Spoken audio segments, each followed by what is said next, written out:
Fala galera, beleza? Meu nome é Diego Morini, preparador físico da Seleção Brasileira de Taekwondo, e sejam bem-vindos ao Taekwondo Talk, nosso programa semanal de entrevistas. E hoje a gente vai mudar um pouco o tipo de convidado. O nosso convidado ele não tem uma relação direta com o Taekwondo. Diz ele que luta, fez uns Kyokushin, fala que é faixa marrom de Gil, mas eu aposto que não garante 30 segundos de porrada aqui comigo. Ele é um amigo pessoal meu, às vezes pode ser que tenha algumas ofensas aqui, porque ele é muito próximo de mim. Ele é preparador físico do Esporte Clube Pinheiros, ele trabalha com natação, e ele tem um trabalho muito bom, apesar de ser um cara feio, difícil de olhar na cara, ele entende muito de periodização e muito de monitoramento de carga, e eu fiz questão de trazer ele aqui, que ele vai dar uma aula para a gente hoje, um estudo prático de caso, do que ele faz no dia a dia, de como que ele organiza as cargas de treino, como que ele monitora, e ele tem muito dado, muita coisa muito legal para a gente. Ricardo, seja bem-vindo. Bom dia, boa noite. Boa tarde, boa noite, bom dia. Depende da hora que a pessoa vê, né? Primeiro, obrigado por ter aceito o convite aí. A gente teve uns problemas nos bastidores com a gravação aqui, uns problemas de organização. Obrigado por ter aceito o convite. Obrigado por aceitar compartilhar um pouco da sua experiência, do seu conhecimento, dos dados que você tem. Porque isso que você tem aqui, cara, para a gente já está meio comum monitoramento, planejamento, mas é uma grande dificuldade da maioria das pessoas organizar as cargas de treino, colocar isso numa planilha, como que eu organizo isso de forma lógica, como que eu controlo isso, como que eu sei que isso acontece. Então, obrigado por ter aceito o convite e aceitar compartilhar o seu conhecimento com a gente. Eu que agradeço, é sempre um prazer, apesar de você não conseguir fazer muitas coisas direito, né? Tive que te ensinar a fazer isso, mas ok, estamos aqui. Eu que agradeço pelo convite, é sempre um prazer falar com você, Diego. A gente tem uma bela amizade aí, quando você chegou no clube, chegou lá, começou sua carreira, veio de uma iniciação científica da USP, já trouxe muito conhecimento, atuou muito bem com o judô, tem frutos seus no judô aí, aumentando cada vez mais, trouxe experiência do taekwondo, sempre era bacana falar com você. E hoje eu já te falei isso uma vez, numa live que a gente fez no meu canal lá, mas você para mim é uma das referências hoje no Brasil, principalmente na parte de luta. Eu acho que o trabalho que você faz é excelente, acho que o trabalho que você desenvolve na sua academia é muito bom também. Então para mim é sempre um prazer, sempre que você chamar, a gente vai vir aqui tentar contribuir um pouquinho, falar um pouquinho de algumas coisas que eu faço, porque mesmo o povo não acreditando, eu faço as coisas um pouco direito. Só para eu te corrigir, porque senão depois eu sou cobrado, eu treinei na Seio Akai, que era do Ademir da Costa. Eu não posso falar que era da Kyokushin, porque senão desculpa. Assim, olha, você não era, tal, você não tem registro de faixa, então a gente... Só para eu não apanhar na rua. Não, sem problema. Mas de boa. Vocês observaram que ele corrigiu aonde ele treinou, não que ele não aguenta 30 segundos de porrada comigo, né? Só para constatar isso. Não dá para você. São pelo menos 30 quilos a mais. Não dá. Em pé não dá e no chão não dá. Já falei para você, cara. Que faixa você tá? Sou na roxa. Não dá. É muita coisa para você. Bom, pessoal, eu vou pedir primeiro para o Ricardo se apresentar. A gente tem essas brincadeiras, ele é um grande amigo meu. Para quem não sabe, quando eu montei a Brasil Lutas, ele me ajudou a carregar entulho, me ajudou a carregar coisas, foi lá trabalhar de mão de obra. Então, esse é o nível de amizade que a gente tem. A gente trabalhou junto no Esporte Clube Pinheiros, que é o clube mais olímpico do país, e ele ainda continua lá. Eu saí para montar Brasil Lutas, né? E eu aprendi muito com ele, né? Então, você entra no clube novo, eu tinha acabado de me formar, eu sempre acho muito importante a gente aprender com quem já está trilhando caminho, já está na área. Então, eu entrei, eu gostava muito de observar o treino, observar como as pessoas planejavam as coisas, e eu aprendi muito. Ele é um cara que me acolheu ali, a gente conversava bastante, eu acompanhei, assisti de fato muito treino dele, ele treina no clube, primeira semana eu ficava só assistindo, então eu assistia muito treino e eu aprendi muito com ele. Aí você não vê às vezes essas brincadeiras, essas trocas de ofensas, mas ele é um cara que entende muito dessa coisa de periodização. Eu acho que é a única coisa que ele faz direito na vida. Nem viver direito eu faço. Ricardo, se apresenta um pouquinho para o pessoal. Aqui eu falei que você trabalha no Pinheiros, mas fala um pouco da sua história, só para o pessoal entender um pouco por que você tem tanta autoridade, e por que você, de onde que você veio, enfim, como você não é do taekwondo, muita gente ainda não te conhece. Sim. Bom, eu comecei no esporte, eu era muito novo, eu sou filho de ex-atletas de basquete, depois meu pai virou árbitro internacional, minha mãe mesária internacional, e aí eu comecei no basquete. Depois disso eu entrei para o Karatê da Seiwakai, cheguei até uma graduação de faixa marrom. Realmente, no momento, não era o ideal pegar uma faixa preta, porque você tem uma certa responsabilidade, então, para mim não era o ideal naquele momento, né? Tinha outros afazeres, não poderia ajudar na academia. E aí entrei na educação física, primeiro comecei fazendo engenharia, já falei assim, não quero. Aí fui fazer educação física, e desde aquele momento falei, eu quero ser preparador físico. E aí minha mãe trabalhava junto com uma pessoa chamada Reinaldo Barum. Esse cara eu vou levar para o resto da minha vida, que foi um cara que me ajudou muito. E logo que eu estava no primeiro ano, ele falou assim, você quer saber como é que é ser preparador físico? Eu falei, eu quero. Ele falou, cara, eu te dou um estágio no Pinheiros, só que não recebe quase nada. É R$280 era o meu salário. Uhum. E aí ele falou, você tem que esperar até o terceiro ano. Eu falei, putz, naquela época a educação física você podia só estagiar a partir do terceiro. Quando eu mudei do segundo para o terceiro, eu já fui atrás dele. Falei, será que esse cara realmente... Né, faz 2 anos, eu ouvia muito, mas... Aí ele falou, não, o estágio está aqui, você quer? Você começa a tal dia. E eu fui. E aí era um estágio de 2 horas. E eu lembro que na primeira semana eu cheguei atordoado, cara. Porque eu não fazia a mínima ideia do que era ser preparador físico. E aí eu vi aquele tanto de atleta, 60, 70 atletas na mesma sala, era num outro lugar no Pinheiros, era um monte de preparador dando treino, os caras treinando, e atleta olímpico para lá, atleta para cá. E eu comecei a ficar meio assim, falei assim, o que é isso? Aí um cara falou assim para mim, isso é a vida aqui, cara. O Pinheiros, ele é um pouco diferente, ele tem um setor de preparação física. Na época, eles tinham só 10 pessoas para cuidar do clube inteiro, e 7 eram efetivos e 3 estagiários. Eu era um dos estagiários. Entendi. Isso aqui é a vida assim, cara. É o dia inteiro dando treino, você tem que pesquisar, você tem que ler, você tem que estudar, você tem que planejar, mas é o tempo inteiro dando treino. Como você é estagiário, nesse primeiro momento você não vai ter que cuidar de ninguém. Só que você tem 2 opções. Você pode acompanhar o máximo de treinos que você puder, fazer o máximo de perguntas que você quiser, ler o máximo de coisa que você quiser, ou você pode simplesmente vir aí, assistir os treinos, e aí a gente vê como faz no final do ano, se renova ou não. Independente da sua atuação, depois de 1 ano você vai ser avaliado, e se você for ficar, você vai ter um outro ano de estágio ou não. Uhum. E aquilo ali, entrou uma coisa assim na minha cabeça. Eu sempre comento que eu gosto de trabalhar. Uma das coisas que eu gosto da minha vida é trabalhar. Então, nessa pandemia, eu estava me sentindo muito sem produtividade. Então, eu comecei a arrumar um monte de coisa para fazer.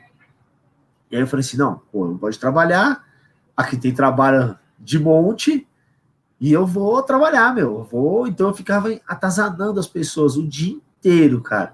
O dia inteiro. E ela falou assim, por que você dá esse treino aí? Por que você dá aquele treino ali? Por que você dá esse treino? Por que você faz isso? Por que você faz aquilo? Você tem um negócio para eu ler?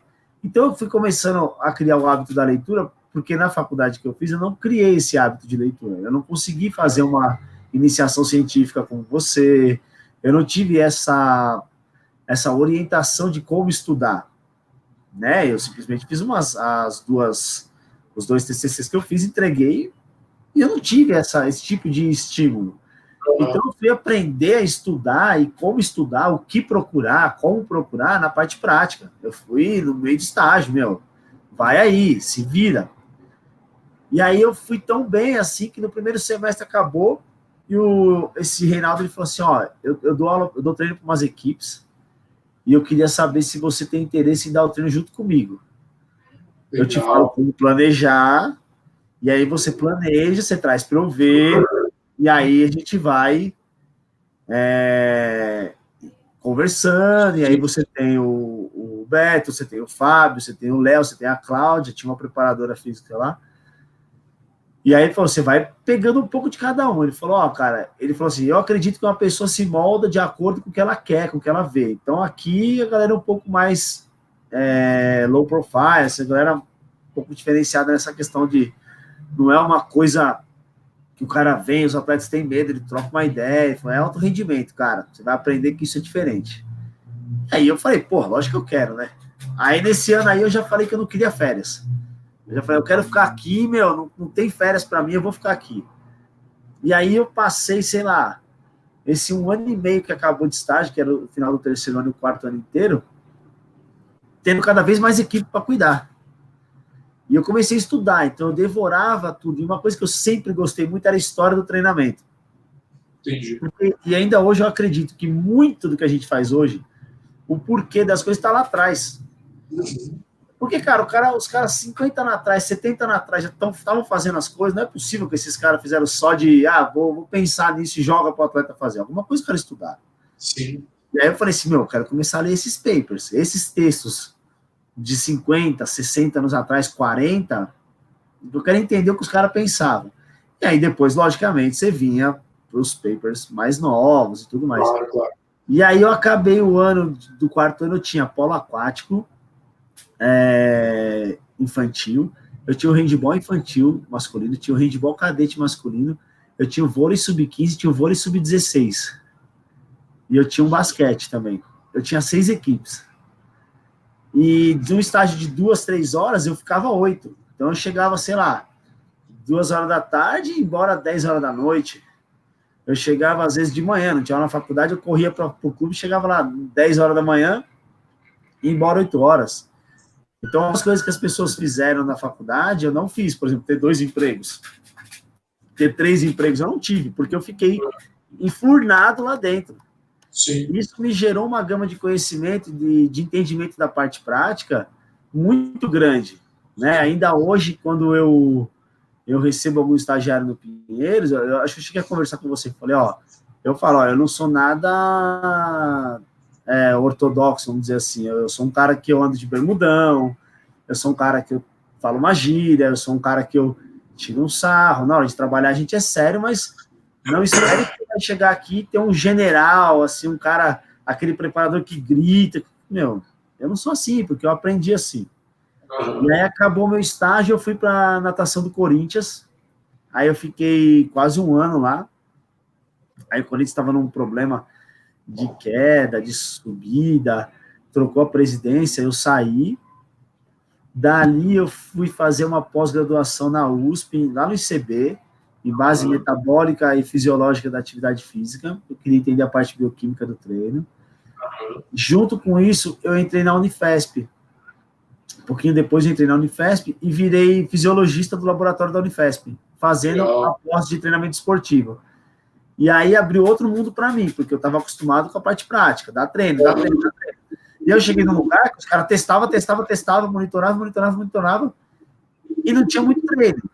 E nesse momento a gente foi para o Centro Olímpico, e aí o laboratório foi montado, um baita laboratório, está lá até hoje. E o professor Antônio Carlos da Silva, ele fechou umas parcerias com várias confederações.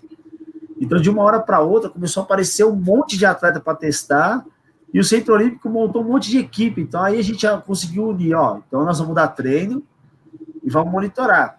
Aí os caras falam, o que você quer fazer, Ricardo? Eu falo, quero fazer tudo, cara. Quero fazer tudo.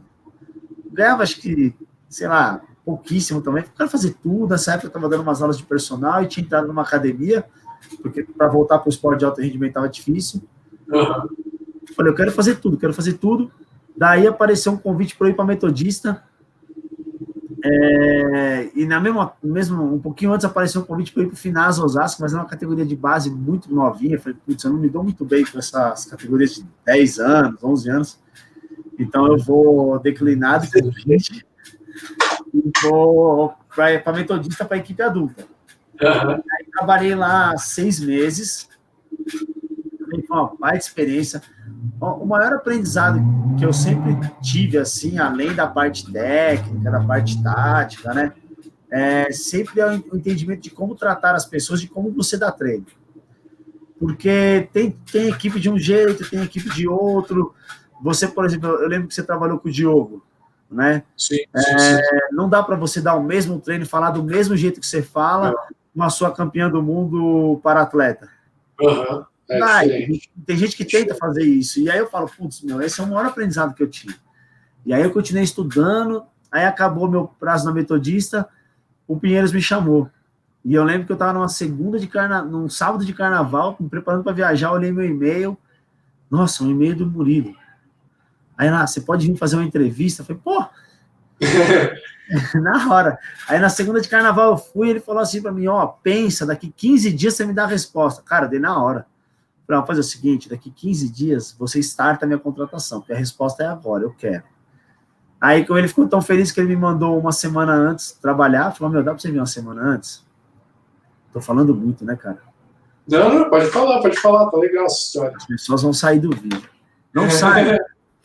Aí eu fui para, entrei no Pinheiros e não tinha vaga na natação, assim. Eu peguei na época duas ou três equipes de basquete, eram 6 horas minha carga horária, das 14 às 20. Aí já peguei umas 3 equipes de basquete, peguei saltos ornamentais, peguei umas equipes, peguei um vôlei. E nesses 2 primeiros 3 meses, assim, um monte de gente pediu demissão. E a natação saiu todo mundo. E aí saiu do adulto do vôlei, o Zé foi para a Coreia. Tá me vendo aí? Tô. E aí começaram a sair, as equipes da natação foram ficando. E aí eu falei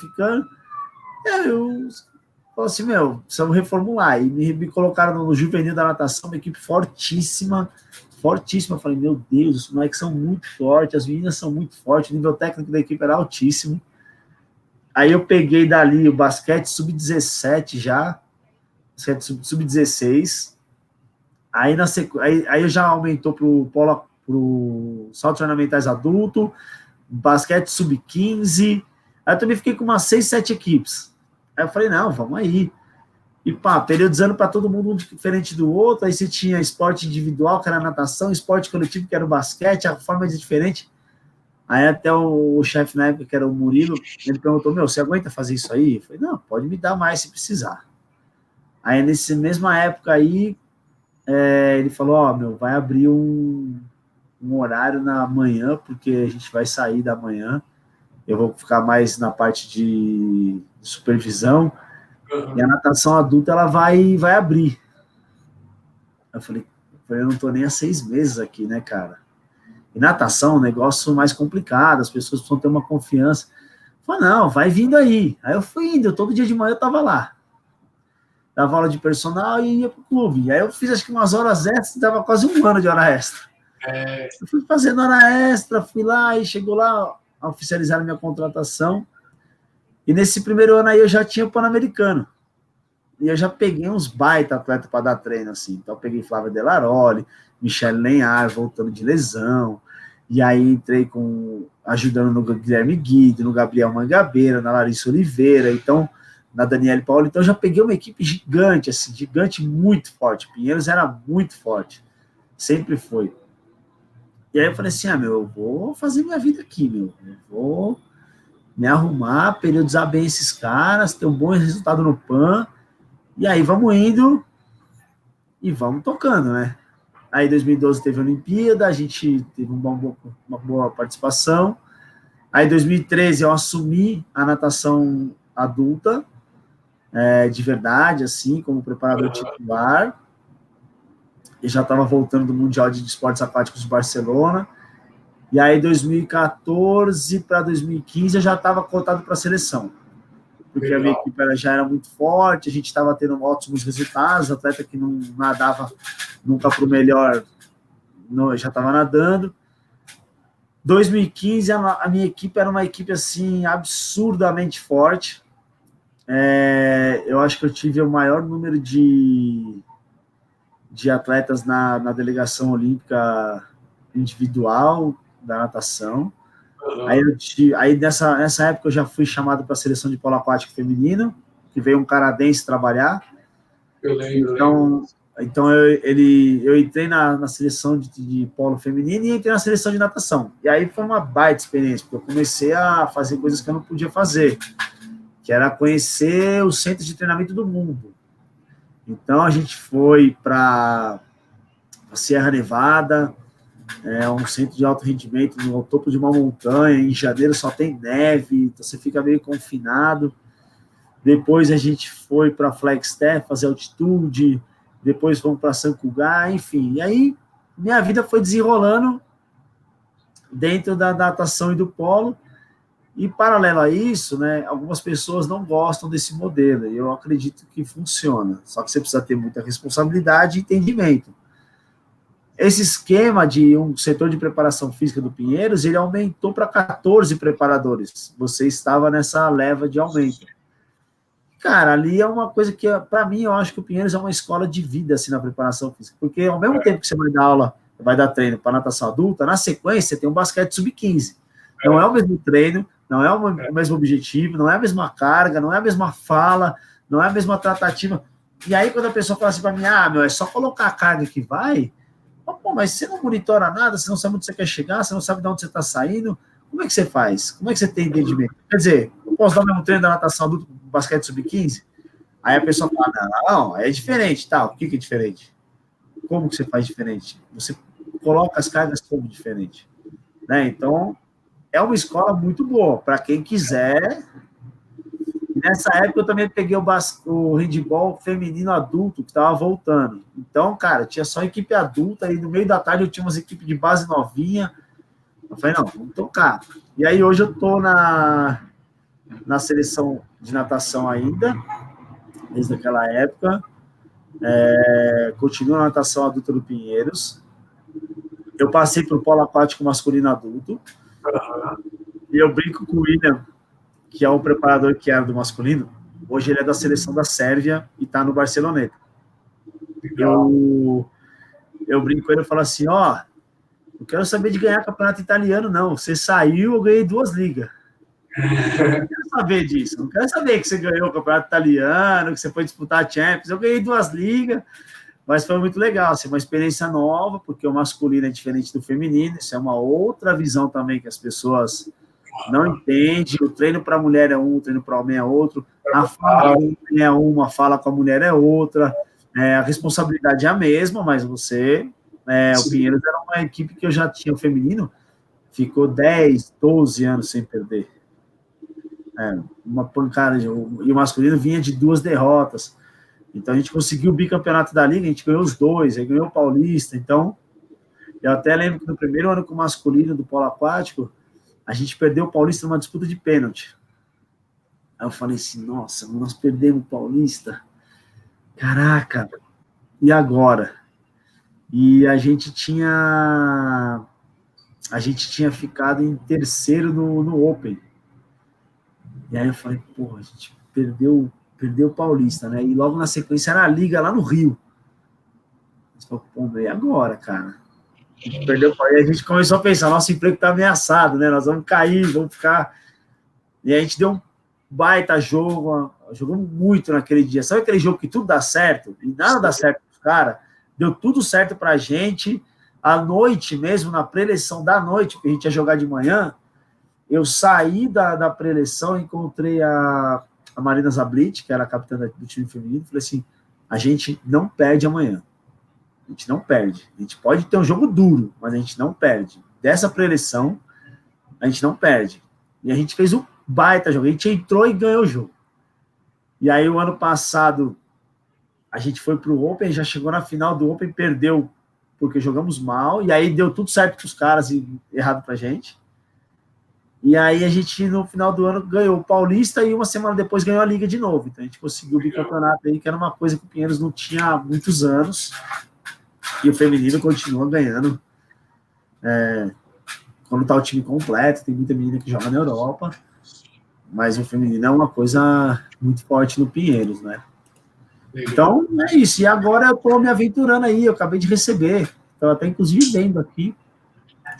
Eu acabei de receber uma um aceite em 2 disciplinas especiais para fazer um mestrado, porque, apesar de não parecer, eu gosto de estudar.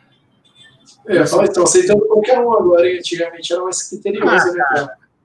O negócio é o seguinte, ninguém mais quer estudar, os caras estão olhando para os velhinhos e falando, vai esse daí. O cara mandou e-mail na pandemia querendo estudar, falar, pega esse cara aí, meu. Alguma coisa ele deve estar querendo fazer. Então, vamos ver, se fazer essas disciplinas da Unifesp.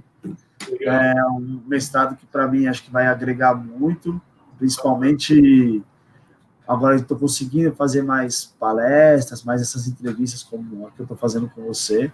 Sinceramente, eu sempre falei que você não gostava muito, porque eu achava que falava muito mal, ou que ninguém queria ouvir. Mas aí também comecei a ver o mercado e tanta gente falando, e falei, fala tem uma galera pior que a gente sente novo com o espaço que as pessoas ocupam. É que eu não sei nem que, não digo nem que os caras são piores, sabe?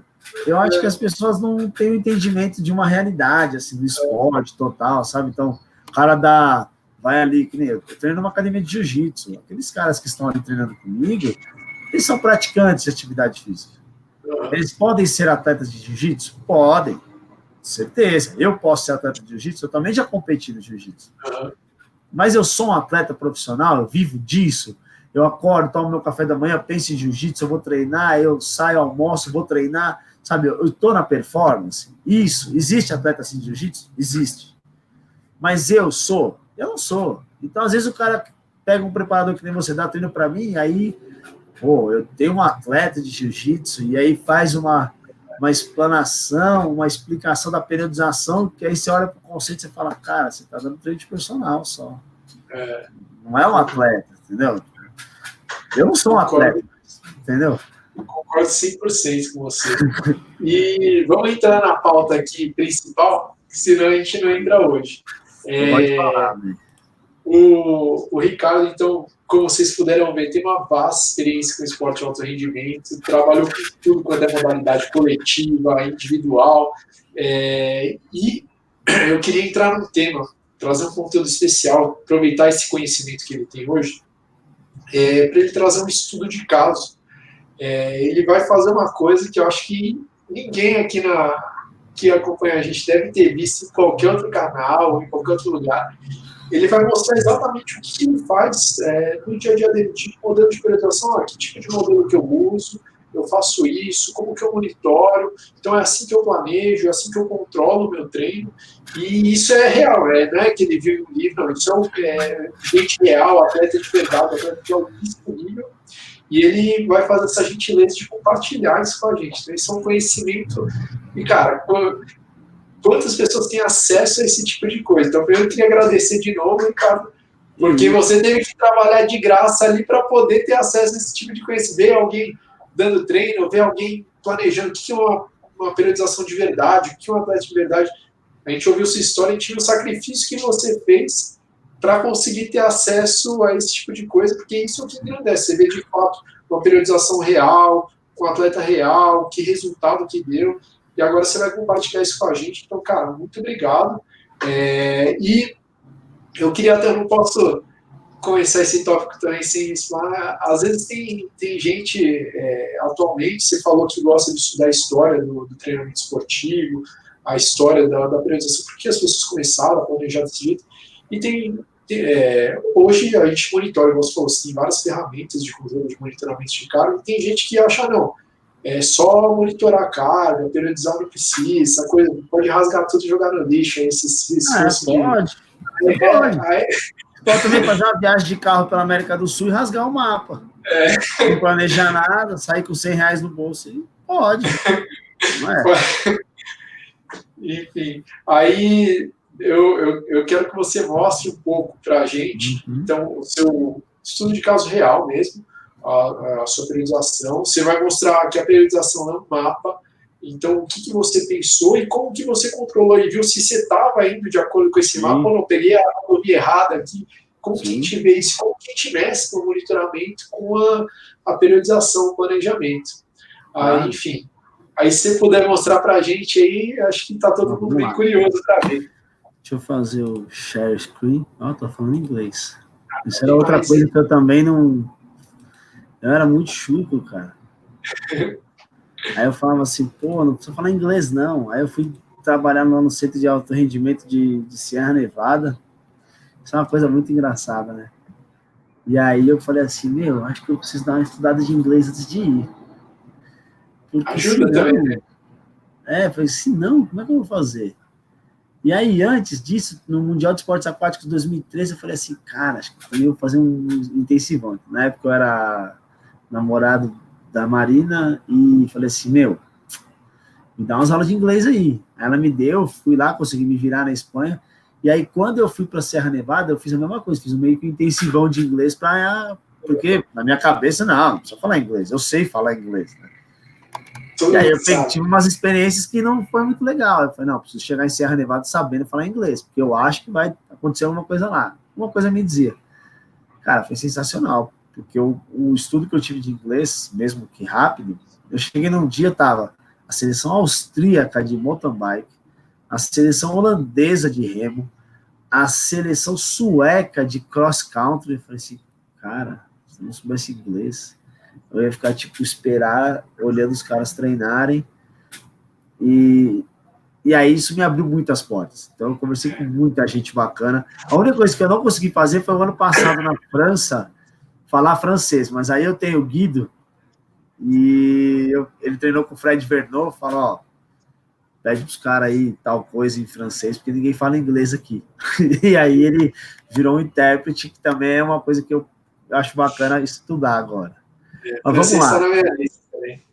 Vamos lá. Você precisa falar português primeiro. Essa aqui foi um pedaço de uma palestra que eu dei nesse simpósio de alta performance. Como eu sou meio analfabeto virtualmente, eu não consegui trocar o layout da palestra, mas acho que ficou até que bonito. Como eu falei, eu sou o Ricardo, né? Ricardo Filipim, como me conhecem mais, eu fiz essas duas pós, em base metabólica e fisiológica, da atividade física e da nutrição no ICB da USP, fiz treinamento esportivo. Esqueci de falar isso, que eu fui preparador físico da seleção brasileira na natação no Rio, também da seleção feminina de polo aquático no Rio de Janeiro, e aí essa aqui é a informação que eu já passei. Hoje eu continuo na natação adulta e no polo aquático agora masculino do Pinheiros. Vamos para as definições. Periodização é diferente de planejamento. Periodização é a alocação das cargas ao longo de um período de tempo. E é a realização do seu planejamento. Você planeja algo, uma parte macro, só que você não sabe ainda como você vai colocar as cargas. Então, você vai utilizar as teorias de periodização e vai alocar essas cargas ao longo do tempo. Eu não consigo entender como é que alguém consegue fazer um planejamento ou até uma periodização sem saber que horas colocar a carga, como colocar a carga nos devidos locais, nas devidas épocas do ano. A flechinha do mouse dá para ver? Não, a flecha do mouse não dá para ver, não. Okay. Não, eu tô vendo sim, tá vendo? Tá certo. Então, você pega aqui, por exemplo, essa aqui é uma tabela clássica de uma periodização do Pinheiros, né, uma planilha que a gente usa, que vai de janeiro a abril. Então, imagina que para chegar aqui no Maria Lenk, na seletiva de alguma competição importante, sempre Maria Lenk é uma seletiva importante para a principal competição do ano. Como é que eu faço? Eu coloco do jeito que eu quiser? Como é que eu aloco essas cargas ao longo desse tempo? De qualquer forma, eu vou colocando e aí vou monitorando as cargas, a resposta delas, faço um acompanhamento, vejo quando a minha performance está indo para o lado que eu quero, vejo também, porque acontece a gente errar, se ela está saindo muito fora, se ela saiu fora, quanto que ela saiu fora, se eu consigo aceitar isso, como que está indo aí. E aí eu controlo também essa carga. O monitoramento ele não é só controle de carga. Tá? Então, monitorar um atleta, monitorar todo o processo, você tem que ver o que você aplica de carga, que é a carga externa, como ele percebe essa carga, que é a carga interna, e aí você tem que cruzar com dados de performance o tempo inteiro que você está fazendo. Você tem que ver se a alocação das cargas que você colocou na sua planilha de periodização está condizente com essas respostas, e como é que está o treino técnico-tático dele também. Apesar de não parecer muito para algumas pessoas, a natação é um esporte bem tático. Então, a gente tem um entendimento tático de como fazer. É lógico que não tem a variável do esporte coletivo, mas ela tem o seu entendimento de como ir, para onde ir, o que fazer, né?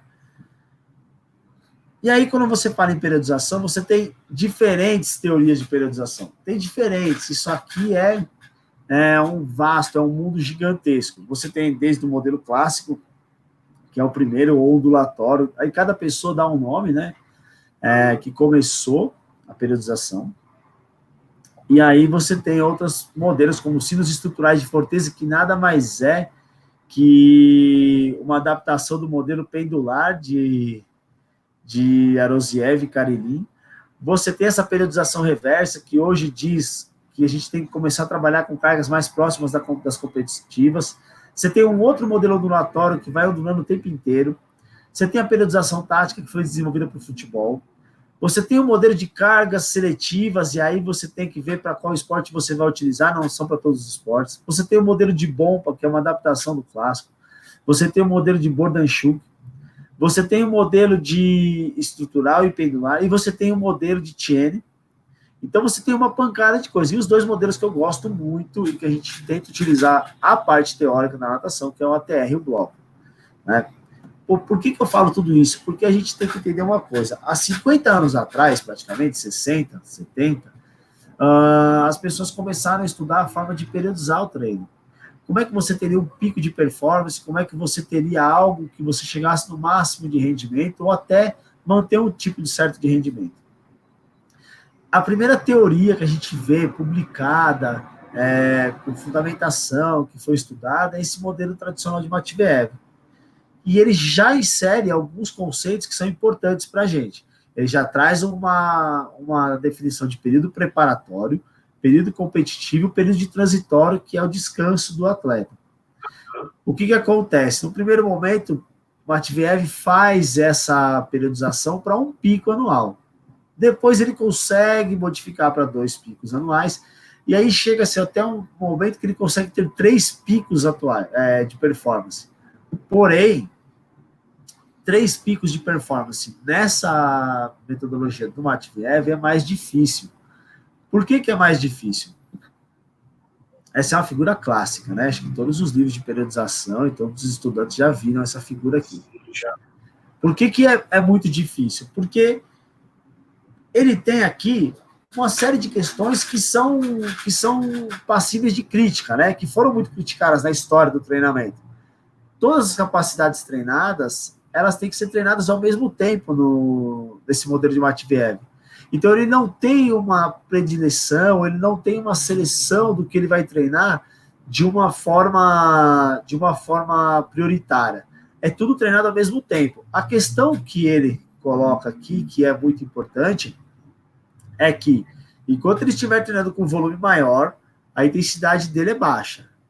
No período competitivo, que é depois do período preparatório, que é bem maior, se a gente olhar nessa figura aqui, o período preparatório, ele chega a ser bem maior do que o do competitivo. A gente tem aqui, uma subida da intensidade e uma queda no volume. Então, ele sempre vai ser o oposto. Se o volume está alto, a intensidade está baixa. Se o volume está baixo, a intensidade vai subir. E aí o que acontece? Você tem que treinar tudo a todo tempo. Então, essa era uma principal crítica, que você não consegue ter pico de performance treinando tudo a todo tempo. O período de preparação geral dele também, que era o preparatório, era gigantesco. Então, assim, é uma outra crítica que a literatura vem trazendo, e fala assim, olha, não dá para ter um período de preparação tão grande geral com atletas de alto rendimento, porque eles precisam de cargas especiais. E a falta de tempo para desenvolver essa preparação geral começou a ser mais frequente no passar dos anos. Vale ressaltar que, assim, Matveev traz um trabalho riquíssimo em dados, em conceitos, e é por isso que eu sempre falo que a teoria do treinamento, a história do treinamento, ela é importante.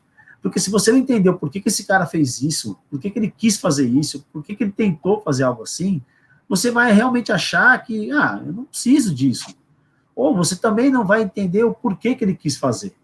Né? O Matveev traz uma questão que, assim, é importantíssima para o esporte. O esporte começa a evoluir na década de 50 de uma forma muito grande. Ele começa a tomar um rumo diferente.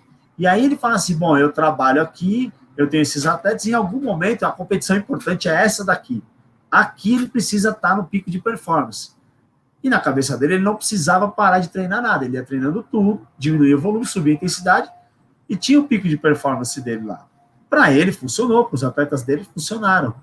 Até me perguntaram outro dia, mas que dado você tem? Poxa, isso aqui é a história do treinamento. Um monte de atleta se beneficiou.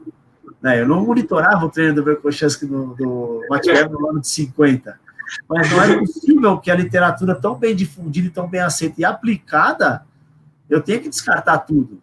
Eu respeito se a pessoa quer descartar, não tem problema, mas não coloque como regra, isso aqui tem que ser descartado. Eu acho que a gente tem que começar a estudar, eu sempre gosto de começar, quando falo de periodização, cara, comece estudando primeiro Matveev e depois vai para outras coisas. Assim, porque eu não acho que a gente, né, eu não uso exatamente o modelo de Matveev, mas o que não significa, eu acho que se você tem pelo menos um conceito, período preparatório, competitivo, transitório, etapa geral, etapa especial, cara, esses são conceitos riquíssimos e fica mais fácil você tentar aprender outras coisas. Então, se você consegue fazer uma planilha e colocar isso daqui, mesmo que seja um pouco fake, vamos dizer assim, coloca uma competição só ali, mas se aprendeu a fazer isso, fica muito mais fácil aprender outras coisas. Por isso que eu gosto sempre de começar o clássico mesmo. Exato, você pega uma figura dessa daqui, e aí você tem aqui, você tem, olha tudo que está ondulando, tudo que está oscilando. Aí a pessoa olha isso aqui e fala assim, nossa, mas eu não consigo fazer um gráfico assim. Bom, então vamos estudar, vamos tentar entender o que é isso aqui. Por que dá para entender?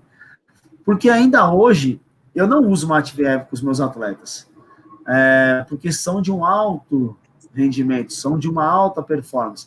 Porém, se eu trabalhar na base, no começo da vida esportiva deles, dependendo da modalidade, o conceito é aplicável. Né? Então, como é que você chega, então com sub-15, então eu vou concentrar a carga? Não vou concentrar a carga. Eu vou usar essa teoria de Matveev. Se você vai periodizar para mim, que eu sou um praticante de atividade física no jiu-jitsu, então, quem quiser começar a trabalhar com periodização, vai pegar um cara que nem eu, que treina por hobby, vou competir daqui 4 meses, faz uma periodizaçãozinha dessa daqui, e aí coloca esses conceitos, fala, Ricardo, dá para você treinar todo dia um pouquinho, e você vai conseguir entender o porquê das coisas, porque concentrar carga é um conceito que vem depois. Porém, a história do treinamento é o que você falou, conceito de preparação geral, preparação especial, como que ele alocava as cargas, o que ele chamava de volume, o que ele chamava de intensidade, como ele fazia essa queda de volume e intensidade e a subida de intensidade tão rápido e tão forte, de uma hora para outra, se existia isso ou não, se era progressivo. Então, quando você começa a entender, você fala assim, opa, e aí a gente pega o gancho para essa figura aqui. 20 anos depois, mais ou menos em 77, ele publica isso daqui. Né? Um pouquinho antes ele publicou, mas ele publica um outro modelo de periodização, um outro autor chamado Yuri Verkhoshansky, e ele traz um conceito de entendimento de periodização que é baseado, que ele estudou lá, né? Eles eram da mesma universidade, se eu não me engano, mas ele mostra de uma outra forma a periodização. Ele já traz uma nomenclatura diferente. Ele já traz que a nomenclatura é macrociclo, bloco anual, bloco de treinamento e sessão de treinamento. É isso que ele traz. Essa figura está colorida somente para entendimento do que a gente faz. Tá? Então, geralmente, a figura clássica dele é toda preta. Os bloquinhos são todos pretos. Ele não tem essa diferença de azul escuro, azul claro, verde. Né? Mas ele divide isso daqui. Bloco, bloco e bloco. O de bloco C é o bloco competitivo e ele vai estar no máximo de rendimento dele. E ele já coloca que você pode ter vários picos no ano, né? Ele traz um conceito de planejamento, organização e controle. Então, ele vai planejar o que ele vai fazer. Quando ele planeja, ele aloca as cargas ao longo do tempo na questão da periodização dele. Ele organiza esses conteúdos de forma que ele consiga ter uma prioridade na carga. E ele controla isso através de testes e outros tipos de monitoramento. Ele traz um conceito de carga unidirecional puro. Então, você tem que treinar força no primeiro momento e depois você vai treinar potência. Estamos falando da preparação física, né? Quando é a questão da parte técnico-tática, também era prioridade e concentração de carga nele. Por que isso? Porque ele considerava que se eu aumento a força, eu aumento a capacidade de trabalho do indivíduo quando eu for mudar para potência. Porém, nesse momento de treino de força, ele está diminuindo a capacidade de trabalho dele, porque ele vai chegar e buscar uma queda de performance aí para subir na hora que ele estiver no bloco C. Ele traz o conceito de interconexão de descargas, que é exatamente essa junção desses dois blocos. Por que ele quer mostrar isso? Ele quer mostrar que o bloco não acaba para começar o outro. Em algum momento do bloco anterior, você começa a inserir as cargas. Então, por exemplo, o bloco A ele vai perto do final, você já começa a inserir algumas cargas de potência, para quando terminar o bloco A, ele já está com um volume um pouco maior de cargas de potência, e aí ele vai seguindo em blocos consecutivamente, acontece isso. E aí tem o desenvolvimento de ensino das capacidades. Quando o Verkhoshansky propõe isso, o esperado era essa queda de performance do atleta, esse risco, né? Então o atleta diminui a capacidade de trabalho, quando chega no bloco B, ele dá um salto aí de capacidade de trabalho, de performance, quando chega no bloco C, ele está lá em cima. Hoje a gente já vê que essa queda já é bem menor, porque o atleta mais treinado hoje, ele suporta mais carga, mas não é por isso que você vai colocar mais carga ainda para chegar numa performance pior ainda, né? Então ele já tem uma queda menos acentuada e aí consegue ter uma subida de performance maior. Quando passa esse modelo do Verkhoshansky, para uma modalidade de canoagem, aparece um outro russo, que chama Issurin, e ele traz um outro tipo de treinamento em bloco. É também o conceito de carga concentrada, que nem o Verkhoshansky, porém não é só unidirecional. Ele consegue mudar a nomenclatura, porque é a teoria dele, então ele coloca acumulação, transformação e realização. Ele traz alguns conceitos um pouquinho diferentes. Ele consegue agregar mais de uma capacidade dentro do bloco, de cada bloco dele. Ele consegue trazer do bloco os conceitos de progressão de carga, mesmo aliando mais de uma capacidade dentro do bloco. E ele define que o mesociclo dele vai ser de 14 a 28 dias. Então, essa é uma figura clássica de onde ele consegue mostrar que ele consegue ter mais de um pico no ano. E qual que era a ideia dele? Na etapa 1, ele chamou de período preparatório, depois de competitivo. A gente vê que o período de acumulação dele é muito maior do que os outros. O de transformação, mais ou menos igual aos outros 3 macros, e menor no último macro, e a realização dele era bem pequena. Por quê? Porque ele consegue alocar prioridades de competição.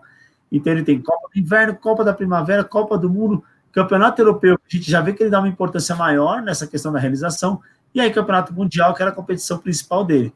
E aí a gente consegue ver que ele consegue mostrar diferentes picos no ano, com as cargas concentradas, brincando com a questão brincando entre aspas, né, questão de volume alto, intensidade média, volume ótimo, intensidade alta. Esse volume ótimo a gente tem que entender que ao longo dos anos você vai conhecendo o seu atleta, né?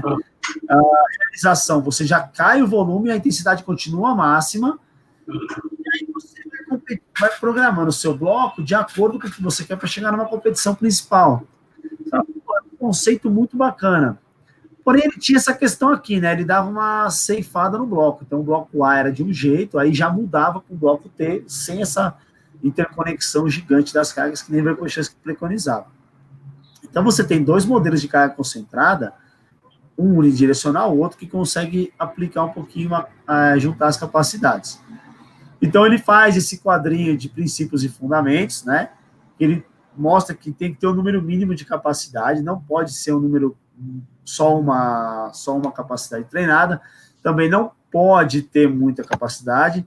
Ele mostra que dá para desenvolver consecutivo as capacidades, só que ele traz um conceito que o Verkhoshansky já tentou inserir de blocos e mesos de conceitos especiais de carga, de cargas especiais. Você fala assim, cara, mas isso, o que é uma carga especial? É o que se aproxima muito da competição. Ah, Ricardo, mas você trabalha com polo aquático e natação. Você trabalha com carga especial? Dentro da água, quando o meu treinador coloca paraquedas, eu trabalho força especial. Fora da água, eu costumo chamar de trabalho específico, porque não vou encher a sala de musculação de água e fazer um supino. Sim. Mas, para a gente fugir dessa questão de especial, geral, a gente tem que entender que, assim, exercícios gerais, eles podem ser específicos para algum tipo de atleta, ou da fundamentação que você usa. Quando a gente coloca só numa caixinha geral especial, você fala assim, então na natação não tem especial, porque está sempre vazia a musculação, né, não tem água. Sim. Então, parece besteira isso que eu estou falando, mas é importante a gente entender que quando o atleta faz o agachamento, a dinâmica de empurrar uma parede para a saída e para a virada, ela é a mesma. Ah, mas ele está suspenso por água, ele está em cima do bloco, está um pouco mais inclinado, ok. Mas regime de contração, angulação de contração, é semelhante. Tanto é que hoje, quando eu faço um agachamento com um atleta meu, eu já estudei o quanto ele tem de angulação na virada. E ele vai agachar muito próximo dessa angulação. Então aí a gente já começa a falar, mas não é só geral. Né? A gente começa a ter um entendimento, e é aquilo que você falou no começo, Diego. Entender o porquê das coisas e transformar para a sua realidade. Sim. E aí, Surin, ele traz um outro conceito muito legal, que é a questão residual da carga. Então, ele prioriza o treinamento de maior ação residual primeiro, para depois as de menor ação residual. Então, a resistência aeróbia e força máxima, ele traz uma tabelinha que ela dura de 30 a mais ou menos 5 dias. Uhum. E aí ele fala assim, isso aqui tem que ser treinado primeiro. E depois a resistência anaeróbia, a resistência de força, você treina depois, e a velocidade máxima você treina na realização. Aí você fala, ok, então você pega esses dados e guarda com você. E aí a gente... Nossa, estou falando demais, estou deixando muito longa a sua aula. Não tem problema. O conteúdo é bom, pode continuar. O que acontece aqui, que a gente vai fazer a parte prática, né? Quando a gente pega o Pinheiros, ele tentou fazer um conceito de treinamento em bloco, né? Isso aí vem de um mestrado que foi feito no Brasil, do professor Paulo César Marinho, tá? Eu acho que é uma das primeiras publicações de periodização em bloco com a natação. É um trabalho muito bom, quem quiser ler, é muito bom mesmo. O PC ele foi biomecânico da seleção brasileira durante muitos anos, ele trabalhou com atletas de altíssimo nível também. E ele publica isso e traz para o Pinheiros essa forma, junto com o Albertinho, essa forma de periodizar. E ao passar dos anos, quando eu entrei, a gente modificou um pouco isso daí, né? Por quê? Porque a gente começou a ver que alguns conceitos, talvez, para o nível de treinamento da água exigido, talvez ficassem um pouquinho fora, não que eram ruins, não eram ruins, eram ótimos, mas ficasse um pouquinho fora do que naquela exigência de água fosse o momento, entendeu? Então a gente falou, bom, nós precisamos trabalhar com o conceito de carga concentrada, não dá para a gente trabalhar com o conceito de carga unidirecional, porque eu não vou fazer o atleta ficar rodando baixo, porque isso aí já caiu, né? Então a gente precisa entender que assim, nós vamos concentrar a carga, nós vamos trabalhar em um aeróbio de alta intensidade, nós vamos fazer força máxima, então assim, a carga não vai ser unidirecional nunca. Só que a carga vai ser concentrada. Só que a exigência da água, e eu vou mostrar o que eu estou falando aqui mais para frente, ela é muito grande, porque o treinamento evoluiu. Então, quando o PC publica, ele publica para um trabalho de velocistas. Ok, mas e eu? Como é que eu faço quando eu trabalho com um atleta que nada 200, 400, 200 metros, 400 metros, eu pego uma Joana Maranhão que veio treinar comigo e melhorou o tempo dela em 2015 para 4,38, quando ela tinha 4,40 da Olimpíada de Atenas. O que eu faço? Ela anda 400 metros, 200 borboleta, 200 costas. Eu faço a mesma periodização que um atleta de velocidade? Não, a gente vai fazer diferente. Porém, o conceito de carga concentrada, ele tem que estar ali, porque é como nós desenvolvemos para trabalhar. Então, como é que a gente faz isso daí? Como é que é esse processo? Eu tenho uma reunião de planejamento e eu planejo a quantidade de sessão de treino e como elas vão ser. Aí, dentro disso, nesse planejamento, eu aloco as cargas ao longo do macro nessas sessões. Então, aí é onde está a minha parte da periodização. E aí é onde está o entendimento do conceito de periodização e refinar essa teoria e ter como um norte essa teoria para você alocar suas cargas. Porque é dificílimo, é praticamente impossível você pegar uma teoria de periodização que ela foi feita para um determinado momento. Então, Surin, quando ele coloca isso, ele faz para canoagem. Verkhoshansky, quando ele faz isso, ele faz para atletismo, muito. E aí você pegar isso aqui e jogar num esporte que nem a natação e falar, isso aqui vai ser dessa forma, e aí quando não dá certo, você fala que a periodização não funciona,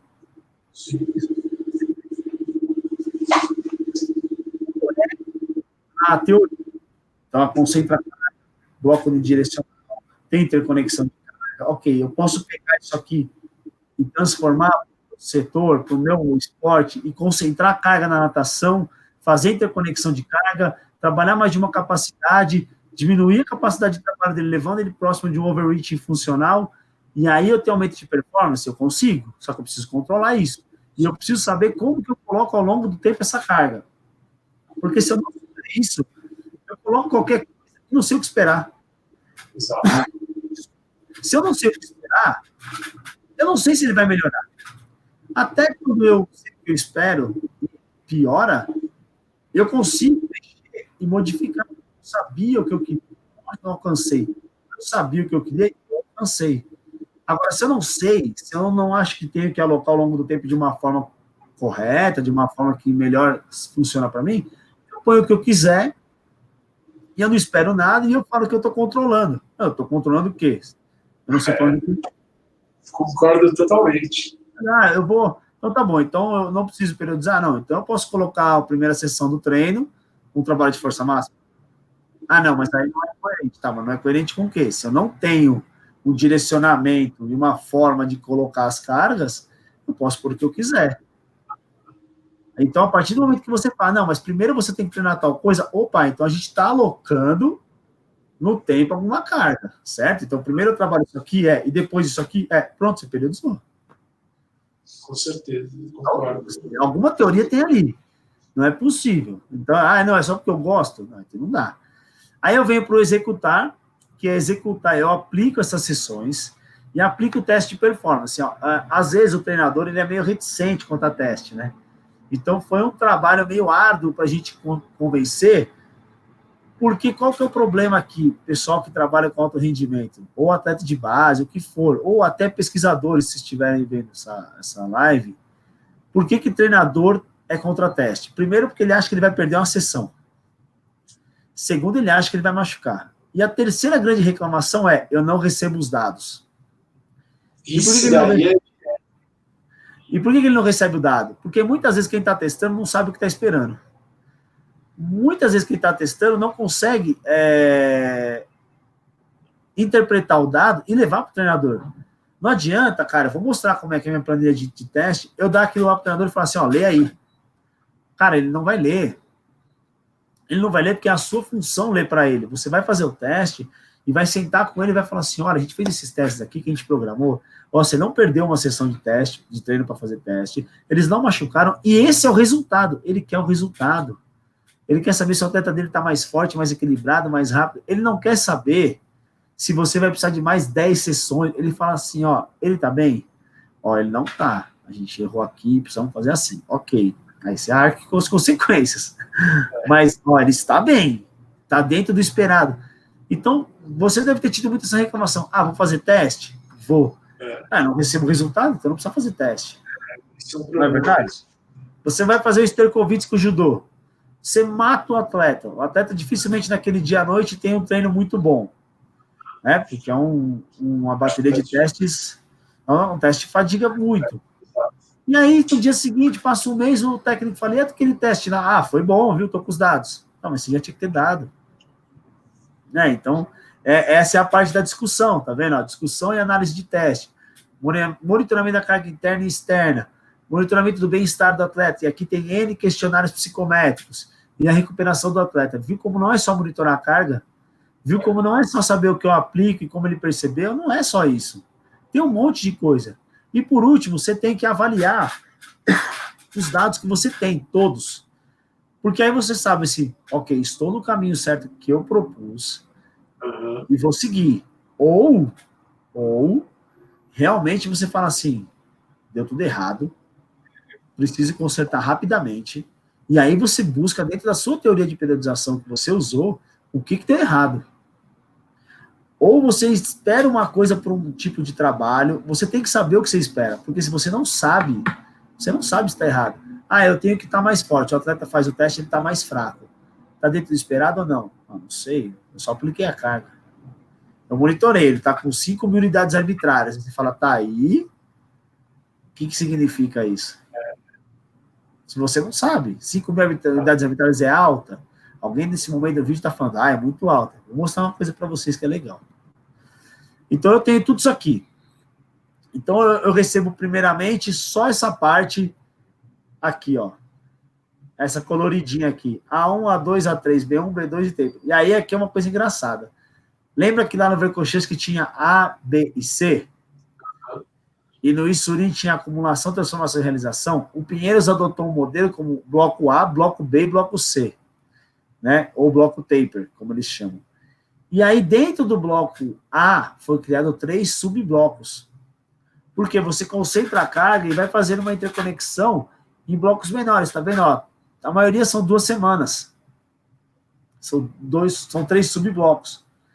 E aí você consegue fazer a interconexão e ir aumentando essa progressão dessa carga, concentrando ela. E aí você muda para trabalho de potência e você só faz a manutenção no bloco taper.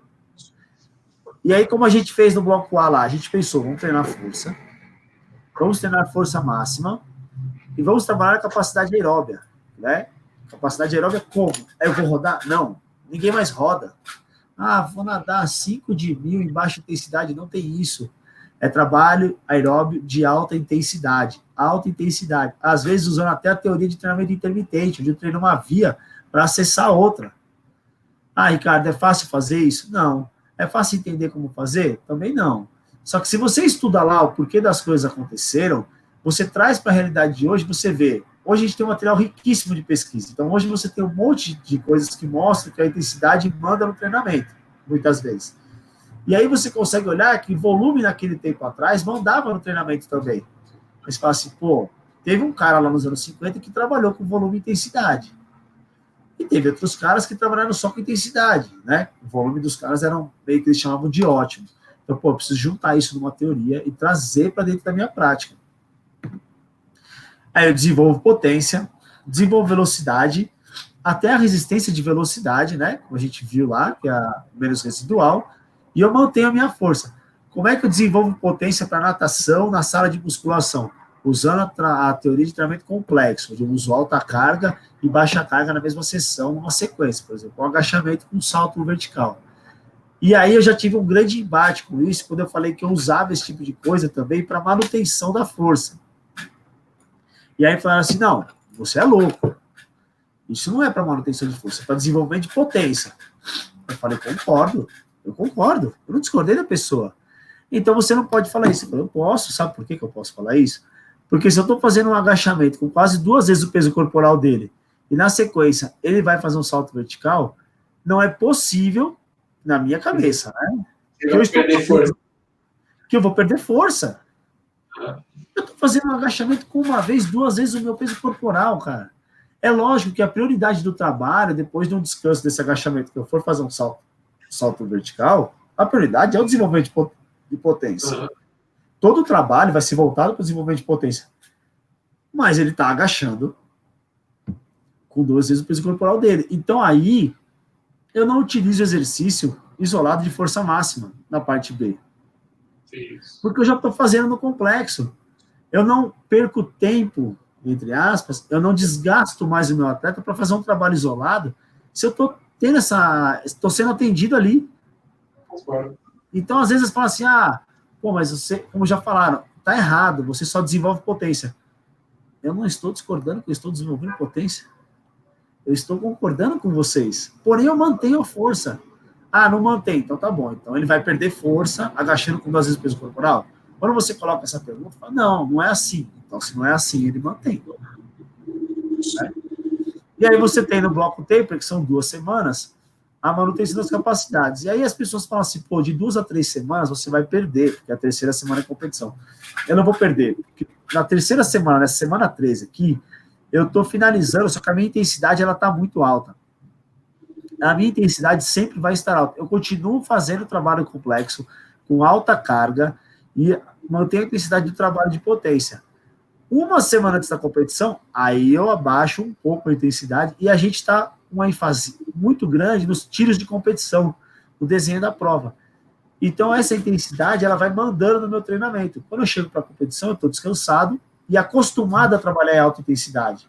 O que acontecia muitas vezes em algum momento é que a gente tinha uma queda muito grande de volume de intensidade, e aí o atleta chegava a destreinar, entre aspas. Ele não suportava o trabalho em alta intensidade. Então, quando ele saía da prova, no dia seguinte ele acordava extremamente dolorido. Desculpa, porque era como se fosse uma dor muscular tardia. Aí você fala assim, pô, e aí vinha aquelas teorias, não, o acúmulo do lactato tá dentro dele 48 horas depois. Você fala assim, não é possível. Não é possível que ainda tenha lactato aí dentro 48 horas depois acumulado daquela prova. Entende? Então, assim, acontecia de ter esse tipo de dor ainda. Então, hoje, a gente não tem mais esse tipo de dor.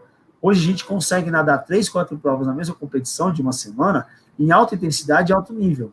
Porque a gente conseguiu fazer com que a capacidade de trabalho do atleta aumentasse absurdamente. O que mais que eu aplico? Então, aqui, como eu falei, bloco A, né? A gente trabalha o resistência de força somente para adaptação, faço um trabalho de circuito, a primeira semana a gente quase não leva em consideração, a gente começa só para voltar ao trabalho, porque nas férias eu realmente tenho entendimento que férias é férias. Aí eu desenvolvo força máxima, desenvolvimento aeróbio de alta intensidade e o anaeróbio lático em alguns momentos poucos, para o trabalho também ir entrando aos poucos. Bloco B, como eu já falei, desenvolvimento de força, de potência, desculpa, e manutenção de força. Aí vem aquele anaeróbio lático entrando um pouquinho, e a velocidade até na musculação.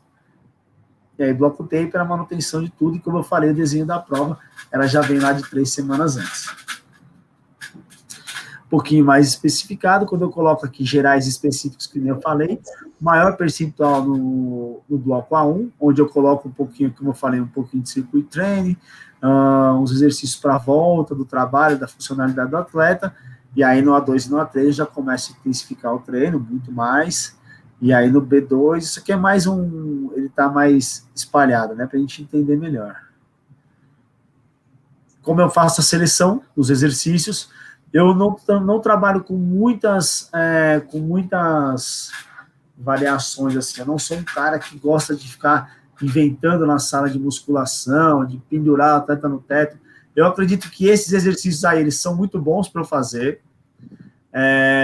E aí eu consigo ter uma gama aí de 14, 15, 20 exercícios que eu trabalho, que eu vou variando ao longo do trabalho da preparação física.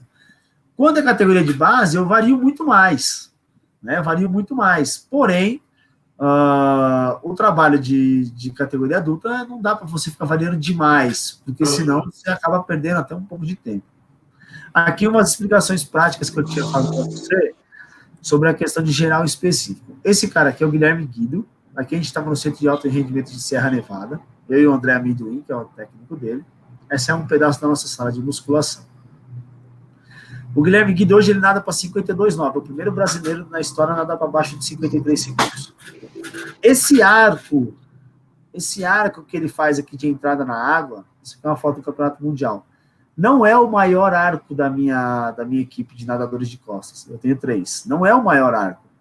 Porém, ele é o que melhor aproveita essa entrada na água, aqui ele chuta a perna, e é melhor aproveitamento embaixo da água que eu tenho na equipe.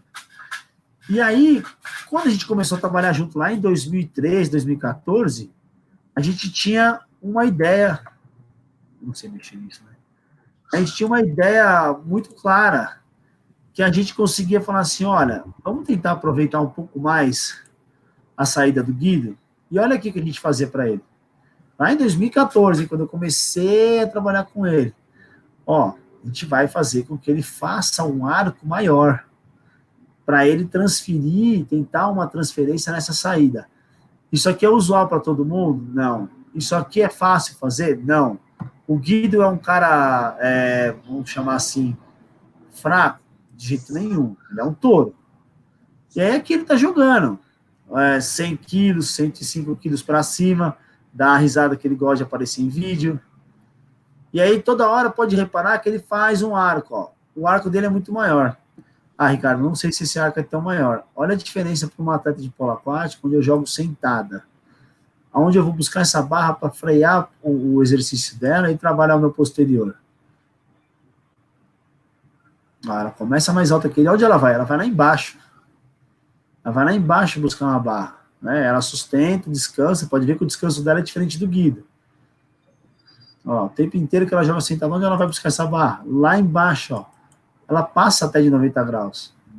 Aqui ela fazendo o exercício geral com 510 quilos. Olha só, esse exercício geral aqui, da remada dela. Pô, repara que não tem triângulo. Por quê? Porque ela joga o tempo inteiro agarrando em alguma coisa, segurando alguma coisa. E aí, a gente pensa assim, mas ele não faz trabalho de potência isolado. Olha aqui o Léo. Isso aqui é exercício geral? Pode até ser, mas colocado dentro de uma periodização, ele vira específico. Essa técnica de salto melhorou muito, tá? Aí você tem aqui um atleta, quando a gente fala de exercícios gerais e de execução de exercício, olha só, essa atleta teve um caso aí que uma árvore caiu em cima de um carro, lembra? É essa atleta, aqui em São Paulo. Ela perdeu massa na perna, um galho acertou a perna dela. Olha a diferença aqui atrás, a minha borboletista fazendo. A menina que nada borboleta. Olha a execução da Larissa. É muito mais focada na força de lombar, do que numa potência. Ela vai e para. Olha lá, ela até faz um arco, mas a minha ideia é que ela faça isso, ó, e ela já volta rapidamente. Eu nem fazia o levantamento com ela no momento. E aí, ó, já solta. Por quê? Porque é uma execução diferente, é um trabalho diferente. Então, quando eu trabalho com esporte individual, tem que ser totalmente diferente. Olha a Giovana aqui atrás, fazendo o exercício de levantamento, fazendo o clean. Ó, a Giovana ela já pega mais em cima, já faz um outro trabalho do que a Larissa, né?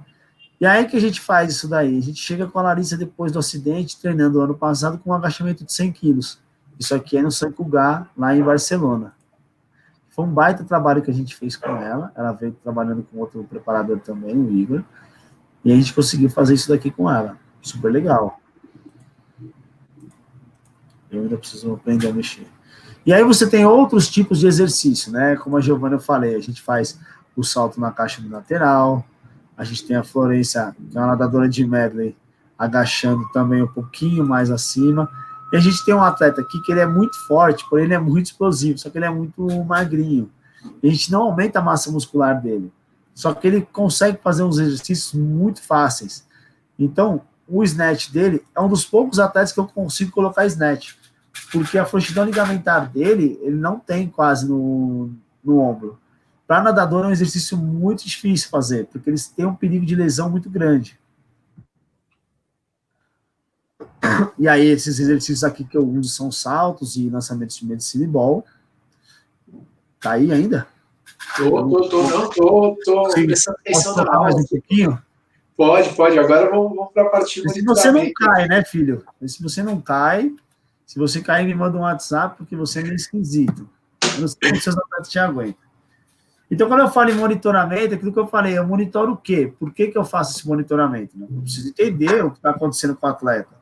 E eu preciso entender se para onde eu estou indo, o que eu propus, ele sai correto. Então, aí aqui uma explicação teórica rapidamente, que em 96, 2001, trouxe uma outra forma de monitorar o treino através de uma modificação daquela escala normal, que a gente já conhece de Borg. Uhum. É um cara chamado Carl Foster. Eu vou trazer o Carl Foster para palestrar no Brasil. Falando isso. A gente vai trazer o Carl Foster. A gente estava conversando com ele. E eu quero trazer o Carl Foster, porque esse cara vai chegar no Brasil. Eu quero ver alguém falar para ele que não funciona. E aí, legal. Carl Foster ele propõe um novo modelo. Ele adapta a escala de Borg, faz uma escala chamada CR10. E o primeiro ele faz aqui um segundo trabalho com uma comparação com Edwards. Eu tirei da parte da apresentação todas as outras teorias de monitoramento com TRIMP. Uhum. Se você quiser, ou se alguém te mandar alguma mensagem pedindo isso, pode me mandar que eu mando todos os artigos. Tem Bannister, Edwards, é uma mulher, tá? É essa zona aqui, essas 5 zonas que ela... É uma mulher? É. Eu sempre achei que era um cara, mano. Então, eu descobri esses dias. Quando eu dei essa palestra, que ela estava mais completa com todas as partes de monitoramento, alguém me falou assim, não esquece que era uma mulher. E aí eu falei na palestra, me senti super feliz. Falei, Edwards é uma mulher. E aí, eu sempre falo do Trinca, tem o Edwards, aí tipo, como masculino, né, cara? Quando alguém te chama a atenção, você fala, é que eu estava falando do modelo, né? Mas é uma mulher. Aí ele mostra o comportamento dela de TRIMP nas 5 zonas. era exatamente igual, ou muito parecido, vamos dizer assim, para não falar exatamente igual, com o da resposta da PSE, que ele chamou de PSE da sessão, dentro desse estudo. Eu tenho esse estudo e é muito legal, a gente vê o comportamento, ele plota uma onda em cima da outra, e aí ela vai exatamente igual. Ele apresenta a carga interna, que é como o atleta percebe a carga, né, multiplicado pela duração do treino. Ele apresenta a monotonia e ele apresenta uma variável que chama de strength. Então, monotonia e strength são duas variáveis que ela vem muito forte no treino, né? E como é que eu calculo isso? A carga interna eu vou calcular a PSE, que é aquele índice descritivo na CR10, vezes a duração da sessão. E aí a monotonia, a média das cargas do período, dividido pelo desvio padrão das cargas do período. O strength, que é o impacto do treino, é a multiplicação da somatória das cargas do período vezes a monotonia. Aqui eu deixei esse exemplo aqui, numa carga de 2.490 unidades arbitrárias, a média de 356, desvio padrão 2,43, a monotonia é 1,46, né, 1,46. Muitas vezes a literatura fala que a monotonia tem que estar perto de 2, não pode passar de 2, né? É uma orientação da literatura. Mas a gente vai ver também como é que a gente consegue ver isso na prática. E aí o strength, que é a multiplicação, a gente tem essa quantidade. E aí lembra que eu falei, lá no começo, quando eu falei 5.000 unidades arbitrárias é alto, aí eu ainda brinquei, alguém deve falar, é alto. 2.490 unidades arbitrárias é alto? Para algumas modalidades, é muito alto. É alto pra caramba, meu. E aí, quando você vê aqui, ó, uso da sessão, né, da peça da sessão, para monitorar a carga de nadadores. Você fala, pô, sensacional. Esse é um artigo muito bom mesmo, é do Wallace, escrito com Aaron Kutz. Ele é muito bom. O Aaron Kutz é um cara que faz muita pesquisa com monitoramento de carga. E ele mostra esses gráficos. O primeiro gráfico da direita aqui, ele mostra que ele comparou a PSE da sessão do técnico e do atleta. Para treinos de intensidade baixa, o técnico ele subestima quanto ele acha que esse treino é baixo. Para treinos de alta intensidade, o técnico superestima. Então, ele acha mais difícil do que o próprio atleta. E para treinos de média intensidade, eles se dão bem, eles se falam e conversam bastante, eles conseguem ter o mesmo entendimento. Então, a gente pode tirar daqui o quê? Que o técnico em baixa intensidade, na visão dele, não é tão baixo assim para o atleta. E quando o técnico acha que é alta, não é tão alta assim. Então, conhecer o seu atleta é muito importante, porque isso aqui eu posso, às vezes, trabalhar até em mais alta intensidade, maior intensidade, né? Desculpa o português falho. Então, eu consigo. Por isso é importante conhecer seu atleta. Aí vamos para cá, para esse gráfico. 3.581 unidades arbitrárias na semana, somando dryland, treinamento intervalado e o training steady state, que eles chamam. 3.581 unidades arbitrárias. Para natação, um técnico uma vez olhou e falou assim, nossa, é um dado muito alto, né, quando eu apresentei esse volume. Eu falei, é um dado alto. E aí ele tinha conversado com um técnico de basquete, pô, o cara tá dando 2.800 unidades arbitrárias. Eu também quero isso na minha carga. Eu falei, então nós vamos parar de dar treino. E aí ele não entendeu por quê. E aí eu mostrei para ele a nossa planilha de monitoramento, foi a primeira vez que a gente tinha feito.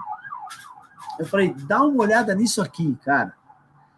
Olha o tamanho da sua carga interna.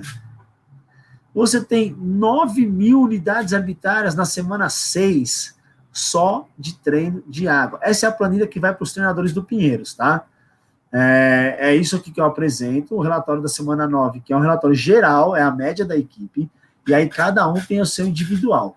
O que eu tenho aqui? No primeiro gráfico aqui em cima, eu tenho carga interna, eu tenho técnico tático 1, técnico tático 2, treinamento físico e a TQR. Por que isso? Porque a natação ela treina 2 períodos de água no dia, 1 período de musculação e a TQR é quanto ele se recuperou. Pô, é muito treino, né? O que acontece? A carga é muito alta. Então vai dar 8.000, 9.000. Olha aqui, uma semana que ele abaixou a carga, ele deu 5.800. Ou seja, 5.800. Só de água. Quando eu somo com a preparação física, dá 6.000 e pouco. Quando eu somo os 9.000, dá quase, dá 11.000 aqui. Aí o cara fala assim, 3 mil, eu falei, se eu tiver que dar 3.500 unidades arbitrárias para sua equipe, eu vou parar de treinar. E tem uma diferença, né? Por exemplo, se comparar com o esporte coletivo, ou até mesmo as lutas, tem um detalhe, né, cara? Uma habilidade aberta, você tem muito mais risco de lesão de maneira geral. Se você tá fadigado, você começa a ter deturpação em técnica, aí pro cara errar time, o cara trombar uma perna, o risco de lesão ele aumenta muito quando você tem oposição e instabilidade no ambiente, né? Já uma modalidade como a natação, o atletismo, que é totalmente fechado, individual, aí eu acho que é mais possível, de fato. E ainda com atletas, os caras são muito bem treinados daí, né, cara? Sim. Aí com atletas com altíssimo nível, aí é possível mesmo. Claro, e olha só, quando você vê aí, muitas vezes quando você falou de uma luta, ou esporte coletivo, o que acontece muito na luta? Às vezes você fala assim, o atleta fala assim pra você, eu estava muito cansado, eu fui tentar entrar o golpe mesmo cansado e eu me machuquei. É uma percepção do atleta que ele está te relatando que a carga dele estava alta em algum momento, ou que ele já tinha passado do ponto. Então, assim, eu garanto que se eu der 11 mil unidades arbitrárias para um lutador de taekwondo na semana, eu já estou falando que você é um cara bacana. Quando os seus atletas botam aqueles treinos corri, mas passo bem, 11 mil unidades arbitrárias é muita unidade arbitrária. Não vai ter atleta no final de semana, cara, não tem como, cara. Se 11 mil, cara, mas nem se usar a escala de Borg dá 11 mil, cara. Então, e aí o que acontece? Os caras olham isso daqui e falam assim, você é louco. Eu sou louco. A minha equipe suporta isso. Eu sei para onde eu estou indo. Eu sei que isso, para a minha equipe, é usual, é normal, vamos dizer assim. A minha equipe suporta, a minha equipe consegue treinar com isso, a minha equipe se dá bem com isso, porque eles estão colocados há um tempo já nesse estresse. Eles recebem essa carga, eu monitoro essa carga. Eu não tenho uma subida nas semanas que está alta, pode ver aqui, de mais de 25%. Se sobe 25%, eu vou lá e falo com o treinador. Ricardo, mas aqui de 5.800 foi para 8 mil. Ok, mas aqui era uma semana regenerativa. Sim. E ele voltou aqui, uma semana regenerativa com 5 mil. E ele voltou aqui no trabalho de alta intensidade. Então eu não tenho essa subida absurda, como assim, agora eu tenho 1.000, agora eu tenho 3 mil. Não tenho. O meu atleta, ele suporta. Você pode ver que a TQR dele aqui, a semanal, ela vai de 6 a 20. Ele está sempre aqui, 12, 12, 12. É baixo? É, um pouco baixo. Mas ele está acostumado a viver assim. Ele está acostumado a treinar assim. Quando você pega o bem-estar dele, semanal, que vai de 5 a 25, ele está em 15, 16. Ele está ok. Ele está ali do médio para bom. Sim. Então, você tem que ter um entendimento assim, a carga é muito alta. Para quem é muito alta? Para mim, que treina jiu-jitsu 3 vezes na semana, ou até para um lutador de taekwondo que treina 2 períodos, ela é muito alta? Sim, provavelmente. 11 mil unidades arbitrárias vai ser muito difícil chegar. Eu acho que você nunca viu esse dado em atleta de taekwondo e de judô. Certeza. Mas para natação... Eles morrem antes, eles se machucam antes. Então, para natação, assim, posso falar que eu tenho um índice de lesão, tirando 2013, que um atleta foi fazer na casa dele, um treino que ele quis, aumentou a carga do jeito que ele quis, eu não tenho lesão. Tenho histórico de lesão quase zero, em quase 10 anos. Então, a gente monitora sabendo para onde a gente vai. Se eu não tenho uma alocação das cargas ao longo do tempo, periodizando o trabalho, eu achar 11 mil unidades arbitrárias, provavelmente a pessoa ia parar o treino e falar assim, não, isso aqui é muito. Não, pode deixar tocando aí. Pode deixar que a semana está indo. Não, vai morrer. Ressaltar que você tem teste de desempenho, né, para mostrar também. Então não é só o gráfico. Exato. Olha isso aqui, a média. Olha a média. Então, aquela carga que o estudo mostrou, de 3.580 unidades arbitrárias, ela é o meu taper, praticamente. Ele é o meu taper. Em 12 semanas, olha o que representa a preparação física em vermelho. E aí, quando o técnico fala, preparação física está fadigando o meu atleta, eu chego para ele e mostro esse dado. Eu falo, olha, não é a preparação física que fadiga o seu atleta. É a junção das coisas. Também não vou jogar nele e falar, é você. Não, é a junção das coisas. Sim. Mas assim, 3.500 no artigo lá é o meu taper. Eu tenho 9 mil de média, isso aqui é equipe masculina. Quando eu vou para a equipe feminina, o valor dobra, não, aumenta. E aí eu trouxe um valor aqui embaixo muito legal. Olha só a média das cargas com a monotonia. A monotonia está sempre perto de 2. Sempre, só quando a carga. E ela segue o padrão da carga, ó. Caiu, subiu, caiu, subiu. Caiu, subiu, e aí caiu. Entendi. E aí o que acontece? Por que aqui subiu e aqui caiu? A gente foi entender. Porque realmente era muito tiro, era muito perto da competição. E aí começou a ficar monótono para o atleta. Ele vai percebendo isso na nota que ele vai dando, na descritivo que ele vai indicando. Então, quando eu falo 3.500 unidades arbitrárias, já passou o meu taper aqui. Nesse momento, quem não sabe para onde está indo, ou quem não sabe o que está fazendo, ou quem acha que é muita coisa, vai parar. Quando eu falei com o Schultz uma vez, eu falei, Schultz, as minhas cargas estão 10 mil, 9 mil. Você é louco? Vai matar os caras. Quando ele viu minha planilha, ele falou, é normal, né? Não é normal. E aí, como é que eu controlo tudo isso, né? Eu tenho esse teste aqui, que é o único teste que eu trouxe, porque os outros todo mundo conhece, que é o salto vertical, né? Lançamento de medicina bom. Isso aqui é um decoder aqui, que ele mede a velocidade e a potência do atleta.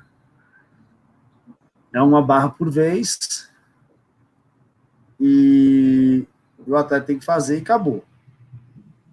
E ele mede e a gente vai monitorando. Essa é a planilha de uma atleta, onde eu queria que ela tivesse mais potente e mais forte. Então, ela começa aqui, ela sobe um pouquinho, no terceiro momento de teste, ela cai um pouquinho, o azul é o atual, o cinza é o que ela fez no ano anterior. Só que no final, a potência dela está maior de membro superior, é uma nadadora de borboleta. Bacana. A potência de membro superior dela, aqui também está o maior pico, no final dos testes. A velocidade na barra, ela é o maior que ela teve. A força de barra ela é praticamente igual ao que ela teve lá no ano anterior, só que olha como ela vem uma subida de um ano para outro. Ela dá uma queda e ela se manteve. Ok, perfeito. Era isso que eu precisava mesmo. Se ela estivesse mais potente, porque a força dela estava ok para mim. Olha a melhora de salto vertical de um ano para outro, de 15 centímetros para 22. Força normalizada, ela tem 2,20 vezes o peso corporal dela. Tá bom, né, velho? Eu tenho aqui 177 de potência aplicada no membro inferior. Eu tenho 1.500 de força absoluta. Então, eu tenho os índices maiores do que o ano anterior. Essa é a ideia de você periodizar. Você está sempre melhor do que no ano anterior. E você está bem onde você tinha que estar bem. Exato. Quando você... olha esse atleta aqui. Esse aqui é aquele rapaz que eu falei. Eu não ia falar o nome dele, não, mas eu vou falar. É o Gabriel Gal, que eu coloquei lá fazendo snatch. Se eu tivesse esse índice aqui de potência de barra fixa de 759, aqui, no segundo momento, o que ia acontecer? E esse 459 lá? Talvez eu olhasse e falasse, nossa, no segundo momento, realmente ele está potente demais, nós vamos chegar nos 1.500. E aí eu dei 459. Porque quando eu falei com o Gabriel, qual que era a ideia dele da periodização para ele? Olha, Gabriel, a gente vai começar de um jeito, vai cair a sua capacidade de trabalho, de produzir força e potência. A força nem tanto, mas a potência sim. Só que nós vamos subir na competição. A competição nós vamos estar bem. Ele falou, ok. Então aqui ele faz exatamente isso. 500, 400, 600, 700. Potência de medicina igual foi crescendo praticamente igual, né? Em watts aqui, 30 watts. Ok. Olha aqui a velocidade. Cai exatamente como a potência. Aí sobe. E aqui a força, como eu falei, pode ser que não caia e vai. Ele estava abaixo da média, tem acima da média, porém a gente comparou com outros atletas de velocidade, são um pouco mais fortes. Eu tenho o dado atualizado do Gabriel, é muito bacana ver esse dado. Ele ficou no clube na pandemia, eu não posso entrar para pegar. Membros inferiores, ele já tinha uma força relativamente boa, então eu não precisava absurdamente fazer uma queda para subir. Só que ele subisse, então a altura de salto com 39 para 41, só que ele vem aqui para 2,26, né? A força normalizada. Ele tinha 2,61. Pô, Ricardo, ele perdeu força. Perdeu, porque ele mexeu no peso do corporal dele. Não é porque ele perdeu força. E aí a força absoluta, ele é um pouquinho mais baixa e a potência ele é um pouquinho, ele tá pior do que o ano passado. E aí é que a gente entendeu. Quando a gente teve esse dado, a gente falou, caramba, ele tá bem menos potente. Quando a gente foi perguntar para ele, ele falou assim, não, eu só estou sentindo um pouco a perna de cansaço, porque eu fiz um tiro hoje. Não era para ele ter feito um tiro. Mas ok. ele deu o melhor tempo da vida. Então, o que eu te mostro com tudo isso? Vou voltar para a tela para poder te ver. Aí, tá me vendo, hein? Tô Parar isso. tendo essa infelicidade aí. O que eu mostro com tudo isso? Que se você não periodiza, você não sabe de onde você está, para onde você vai, o que está acontecendo com o atleta. É só controlar a carga? Ok. Eu tenho 10 mil unidades arbitrárias. 10 mil unidades arbitrárias é bom ou é ruim? Para um lutador de taekwondo, é muito ruim, é muito alto. Eu dificilmente duvido que tenha alguém que alcance isso no taekwondo. Não é porque é incapacidade de trabalho, é porque não é a realidade dele. A chance de machucar possivelmente aumenta com a habilidade aberta. E aí, de repente, é só eu controlar a carga? Então, beleza, eu tenho 8 mil, 9 mil, 10 mil, 8 mil, 5 mil. E aí, tá bom, tá ruim, não tá? Eu tô indo para onde? A carga que eu apliquei, na hora que eu fiz o teste, que nem a menina lá, ela foi subindo tudo. O Gabriel fez uma curvinha e subiu. E aí, qual dos dois está correto? A gente tem que saber para onde a gente vai, o que a gente precisa, o que a gente quer. Então é muito complicado. Se você não tiver um entendimento de como as coisas estão sendo feitas e para onde você está indo, cara, você corre um sério risco de se perder no meio do processo. Eu concordo. Eu respeito muito quem fala assim, respeito qualquer um, né? Mas eu respeito quem fala assim, eu não acredito em periodização. Eu falo, ok, eu te respeito muito, mas se eu tenho numa semana 8 mil unidades arbitrárias, na outra 9, na outra 10, e aí, tá bom ou tá ruim? Eu fiz um teste de segundo momento, o atleta deu de 500 watts de potência e baixou para 459, tá bom ou tá ruim? O que você esperava? O que você queria? Você não tem uma hipótese do que você quer, igual fazer pesquisa. Você já tem uma hipótese, né, cara? Exato. A famosa pergunta do professor Carlos, né? Qual é a sua pergunta? Qual é o seu problema? Não, mas... E aí, quando a pessoa fala que não acredita em periodização, ela fala assim, mas na fase que ele está é normal. Opa, peraí. Fase? Que fase que ele está? Se você... Então você pensou em alguma progressão de carga. Certo? Certo. Então você periodizou o treino. Concordo. Ou não. Ou você está aplicando carga e vai, seja o que Deus quiser. Concordo totalmente. E, cara, me enche os olhos ver... obviamente tenho bastante familiaridade com a parte das planilhas também, mas, cara, toda vez que eu vejo, é bonito quando você vê uma periodização bem feita, o cara sabe para onde ele vai, aí ele tem um controle das variáveis, ali, carga interna, carga externa, e depois os testes motores eles corroboram aquilo, o cara teve pique. E o legal da natação, que é bacana dessas modalidades fechadas, né, atletismo, natação, que você tem a prova, né? Aí, então, por exemplo, numa luta, você pode estar muito bem fisicamente e perder, cara. Porque, sei lá, você tá bem no dia, o cara foi melhor, não sei. Mas na natação você tem um tempo, né? Então você sabe qual é o seu tempo. E os caras. E o legal é que você consegue ver. Os caras de fato melhoraram os tempos. O tempo dos caras melhora.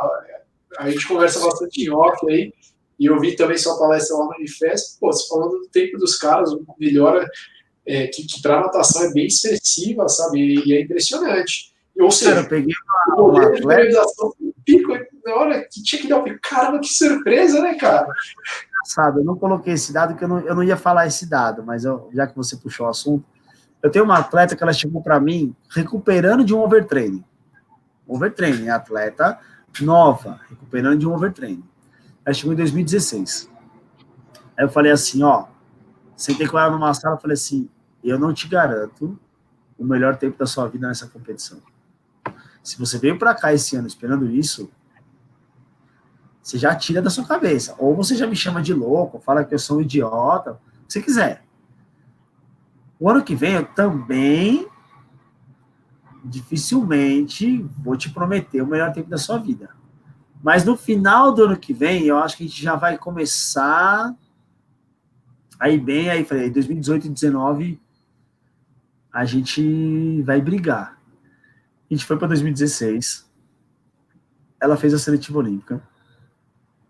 Em 2015 foi um lixo o ano dela, a minha teve overtraining, ficou, já estava desde 2014 com overtraining. 2016 ela nadou para 1,01, tá? E aí eu falei assim, aí, tá bem, né, tal. na competição. Ela falou assim, me abraçou, falou, pô, tá difícil.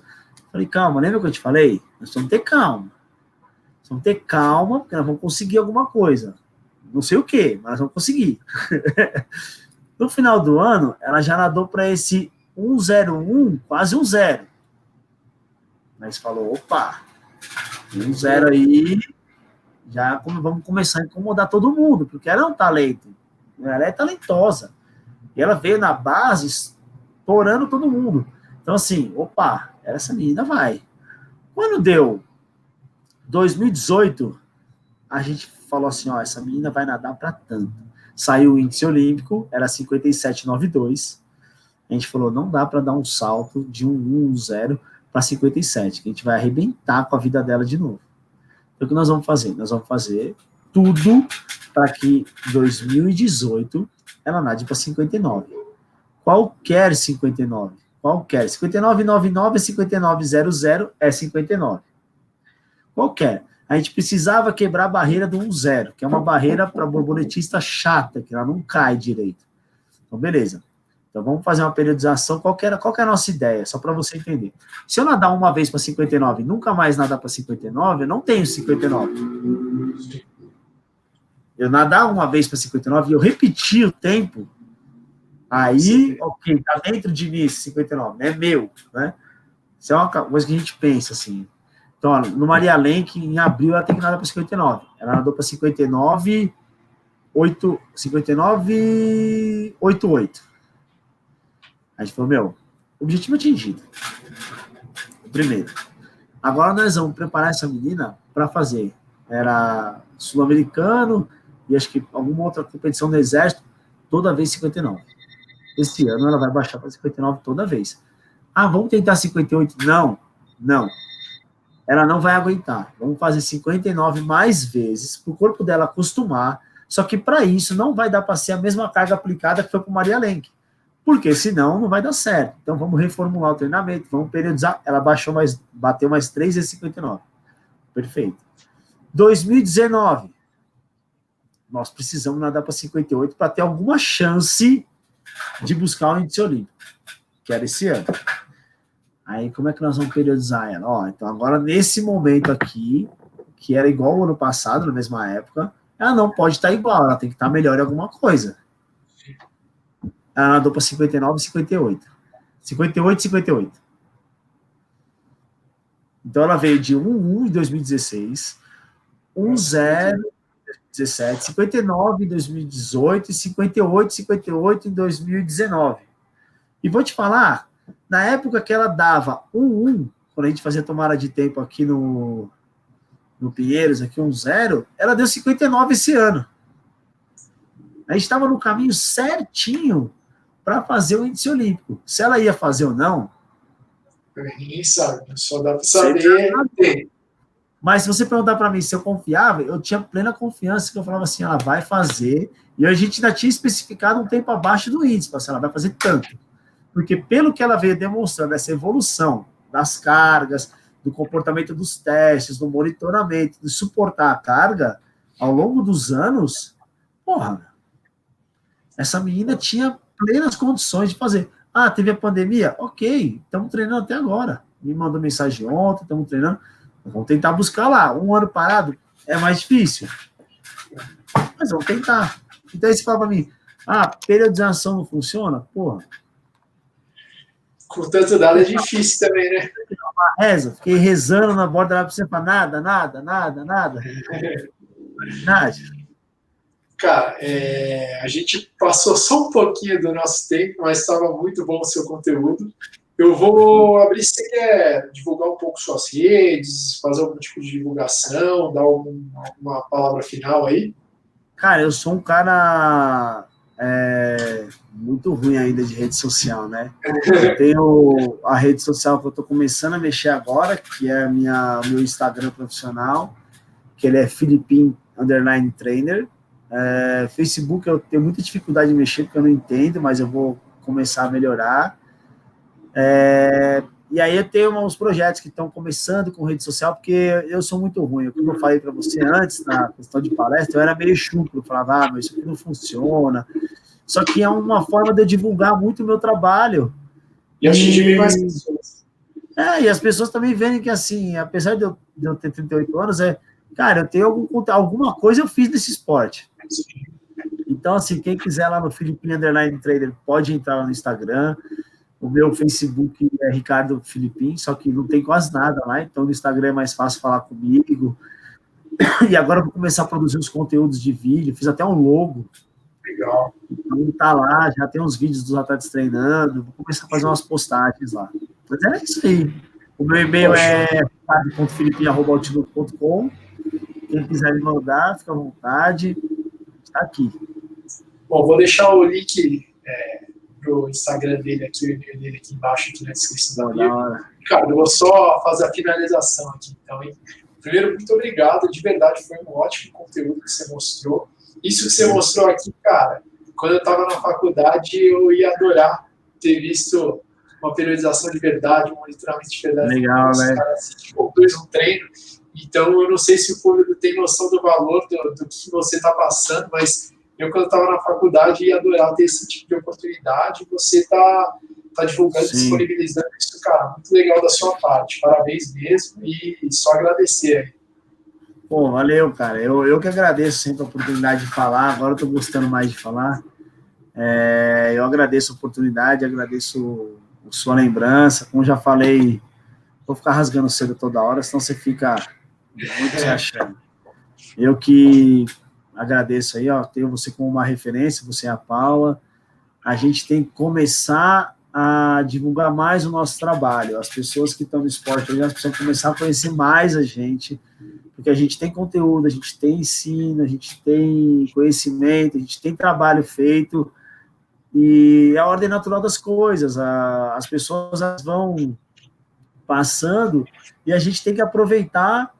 Agora eu tenho esse pensamento, cara, de divulgar o que a gente faz, porque senão acontece como muitas vezes aconteceu no treinamento ou outras áreas. As pessoas que são referência vão envelhecendo e quem vai tomar o lugar aí no bom sentido, né? Quem vai aparecer são pessoas que nunca fizeram nada no esporte. É uma fala minha meio dura nesse momento, mas eu vejo que a gente acabou, entre aspas, também a gente perde tempo de divulgar o que a gente faz. Né? Quando eu divulguei o simpósio, eu falei para um cara assim, olha esse simpósio que eu vou participar. Só tem cara fera e eu. O cara falou assim, pô, mas não é possível que você não tenha conteúdo para mostrar. E aí eu tive umas surpresas no simpósio, as pessoas conversando. Teve um cara que fez uma palestra, botou um slide meu, tinha eu no slide do cara. Falei, o que eu tô fazendo aí, meu? Até mandei mensagem, falei, meu, você tá fazendo aí? Me botando o slide pro cara, você tem que ser mais conhecido, você ainda fala de você, que ele te conhece, que é o Faquina. A gente precisa começar a mostrar o que a gente faz, porque senão fica nesse entendimento de que isso não serve para nada, a carga é muito alta, tá muito alta para quem? Né? Uma palestra que eu dei, uma pessoa falou assim, mas não tem, por que periodização você usa? Não tem indício nenhum que funciona. Então, cara, não é possível que o negócio que os caras estudam há 60 anos não funciona para nada. Você acabou de mostrar alguns indícios aí com seus dados, né? E aquela coisa, eu vou te falar, eu falo aqui, eu assumo para qualquer um. Tem atleta que não aguenta 9 mil, 10 mil unidades arbitrárias. Não aguenta. E aí, se eu acho isso tá bom, tá ruim, então a gente precisa começar a mostrar mais o que a gente faz, mais o conhecimento. O esporte no Brasil, ele é muito criticado, porque a gente tem um problema que muitas vezes a gente olha para fora. Só que a gente aqui tem excelentes profissionais, muito bons mesmo. Só que a gente, por uma forma underground de ser, a gente acaba não se divulgando, a gente acaba não se mostrando. Porque às vezes a gente não fala bonito, porque às vezes a gente não fala o que as pessoas querem ouvir. Exato, porque às vezes a gente não aceita o que as pessoas querem. Cara, de verdade, se me chamar para fazer um trabalho que eu não concordo, eu não vou fazer. Eu não vou dar uma palestra aqui que o cara fala que não existe periodização. Não vou falar. Entende? Só que assim, muitas vezes a gente perde esse espaço. Então tá na hora de nós que somos mais novos um pouquinho, eu com quase 40, já não sou mais tão novo, né? Da gente começar a colocar o que a gente faz. E aí as pessoas vão falar, o taekwondo não dá resultado. Pera um pouquinho, não é possível. O cara fez uma campeã mundial para taekwondo. O cara trabalhou com medalhista, não é possível. Sempre o brasileiro é na sorte. Não é assim, gente. Né? A gente tem trabalho, a gente tem, conhecimento, a gente vai para fora do Brasil, você já foi também, a gente vai trabalhar em países da Europa, eu gosto muito da Europa para trabalhar, você vai lá, os caras conversam com você, porque vem o seu treino e fala assim, caraca, esse treino aí, esse treino é assim, você começa, e você tem o respeito da comunidade. Você tem o respeito da comunidade, por quê? Porque você, você está mostrando uma coisa legal. E eu gosto muito disso, da nossa linha de trabalho. Você é uma das pessoas que vão ser mais referência ainda na parte da luta, você e a Paula, porque a gente faz a coisa correta. E a gente não passa por cima de ninguém, não mete o pau em ninguém. Eu faço o meu trabalho. Ó, eu estou mostrando aqui isso. Como eu falei, eu respeito quem não acredita em periodização, respeito quem não faz o que eu faço, eu respeito, cara. Mas eu faço assim e eu tenho esses resultados. Você quer me criticar? Pô, fica à vontade. Mas eu consigo os resultados assim. Então, pode ser que lá no futuro, daqui 10 anos, eu falo, ó, aquilo que eu falava lá... Não tem nada a ver. Hoje eu já mudei. Mas até eu fazer isso, cara, até vai demorar. Então, eu quero muito que você, que a Paula, que outras pessoas que eu conheci, que eu conheço, que são mais novos, desenvolvam. E eu vejo que, assim, espero que no futuro a gente dê aula em faculdade. Porque se a gente for dar uma aula numa faculdade, eu tenho certeza que quando a gente for falar de periodização, a gente vai dar uma aula. Vai falar, vocês estão achando que é só botar numerinho e botar treino? Não é. Então, se eu tivesse tido algumas coisas, alguns conteúdos que nem eu estou tendo a oportunidade de ver e de passar, e vejo as suas palestras, eu vejo também, vi uma live que você fez com o Emerson, muito boa. Quando eu vejo isso, eu falo assim, caraca, se eu tivesse 2 horas disso na aula na faculdade, eu tinha saído totalmente diferente. Como eu falei, na minha graduação, nem estímulo para ler artigo eu tive. Entendeu? Mas bom, obrigado, valeu mesmo. É um prazer estar aqui sempre. Tire esse nunchaku da parede, que é ridículo, você não sabe mexer com isso. Você não sabe. Mas a caixota tá bonita, né? A caixota tá da hora. Quando passar a pandemia, eu vou aí fazer um treino de jiu-jitsu. Fechou. Vamos ver se você aguenta 2 minutos de porrada comigo aqui. Vou matar e vou filmar para os seus atletas verem. Vou finalizar aqui. Um abraço. Um abraço. Pessoal, muito obrigado. Espero que tenham gostado desse episódio. Foi um formato diferente, foi um formato mais formal de aula, propriamente dito. Mas esse conteúdo, como eu falei para o Ricardo, cara, eu gostaria de ter tido esse conteúdo quando eu estava na graduação, quando eu estava na faculdade. Vocês não vão ver dados reais, dados de periodização e o que acontece com o monitoramento, o que acontece com o atleta e o teste físico dele, do jeito que ele mostrou aqui, pouco provável que vocês vão ver em outro lugar, tá ok? Então, espero que tenham gostado e não esquece de compartilhar com aquele seu amigo que precisa estudar um pouquinho sobre treinamento ou que você acha que ele vai agregar alguma coisa, esse conteúdo para ele. Beleza? Abraço.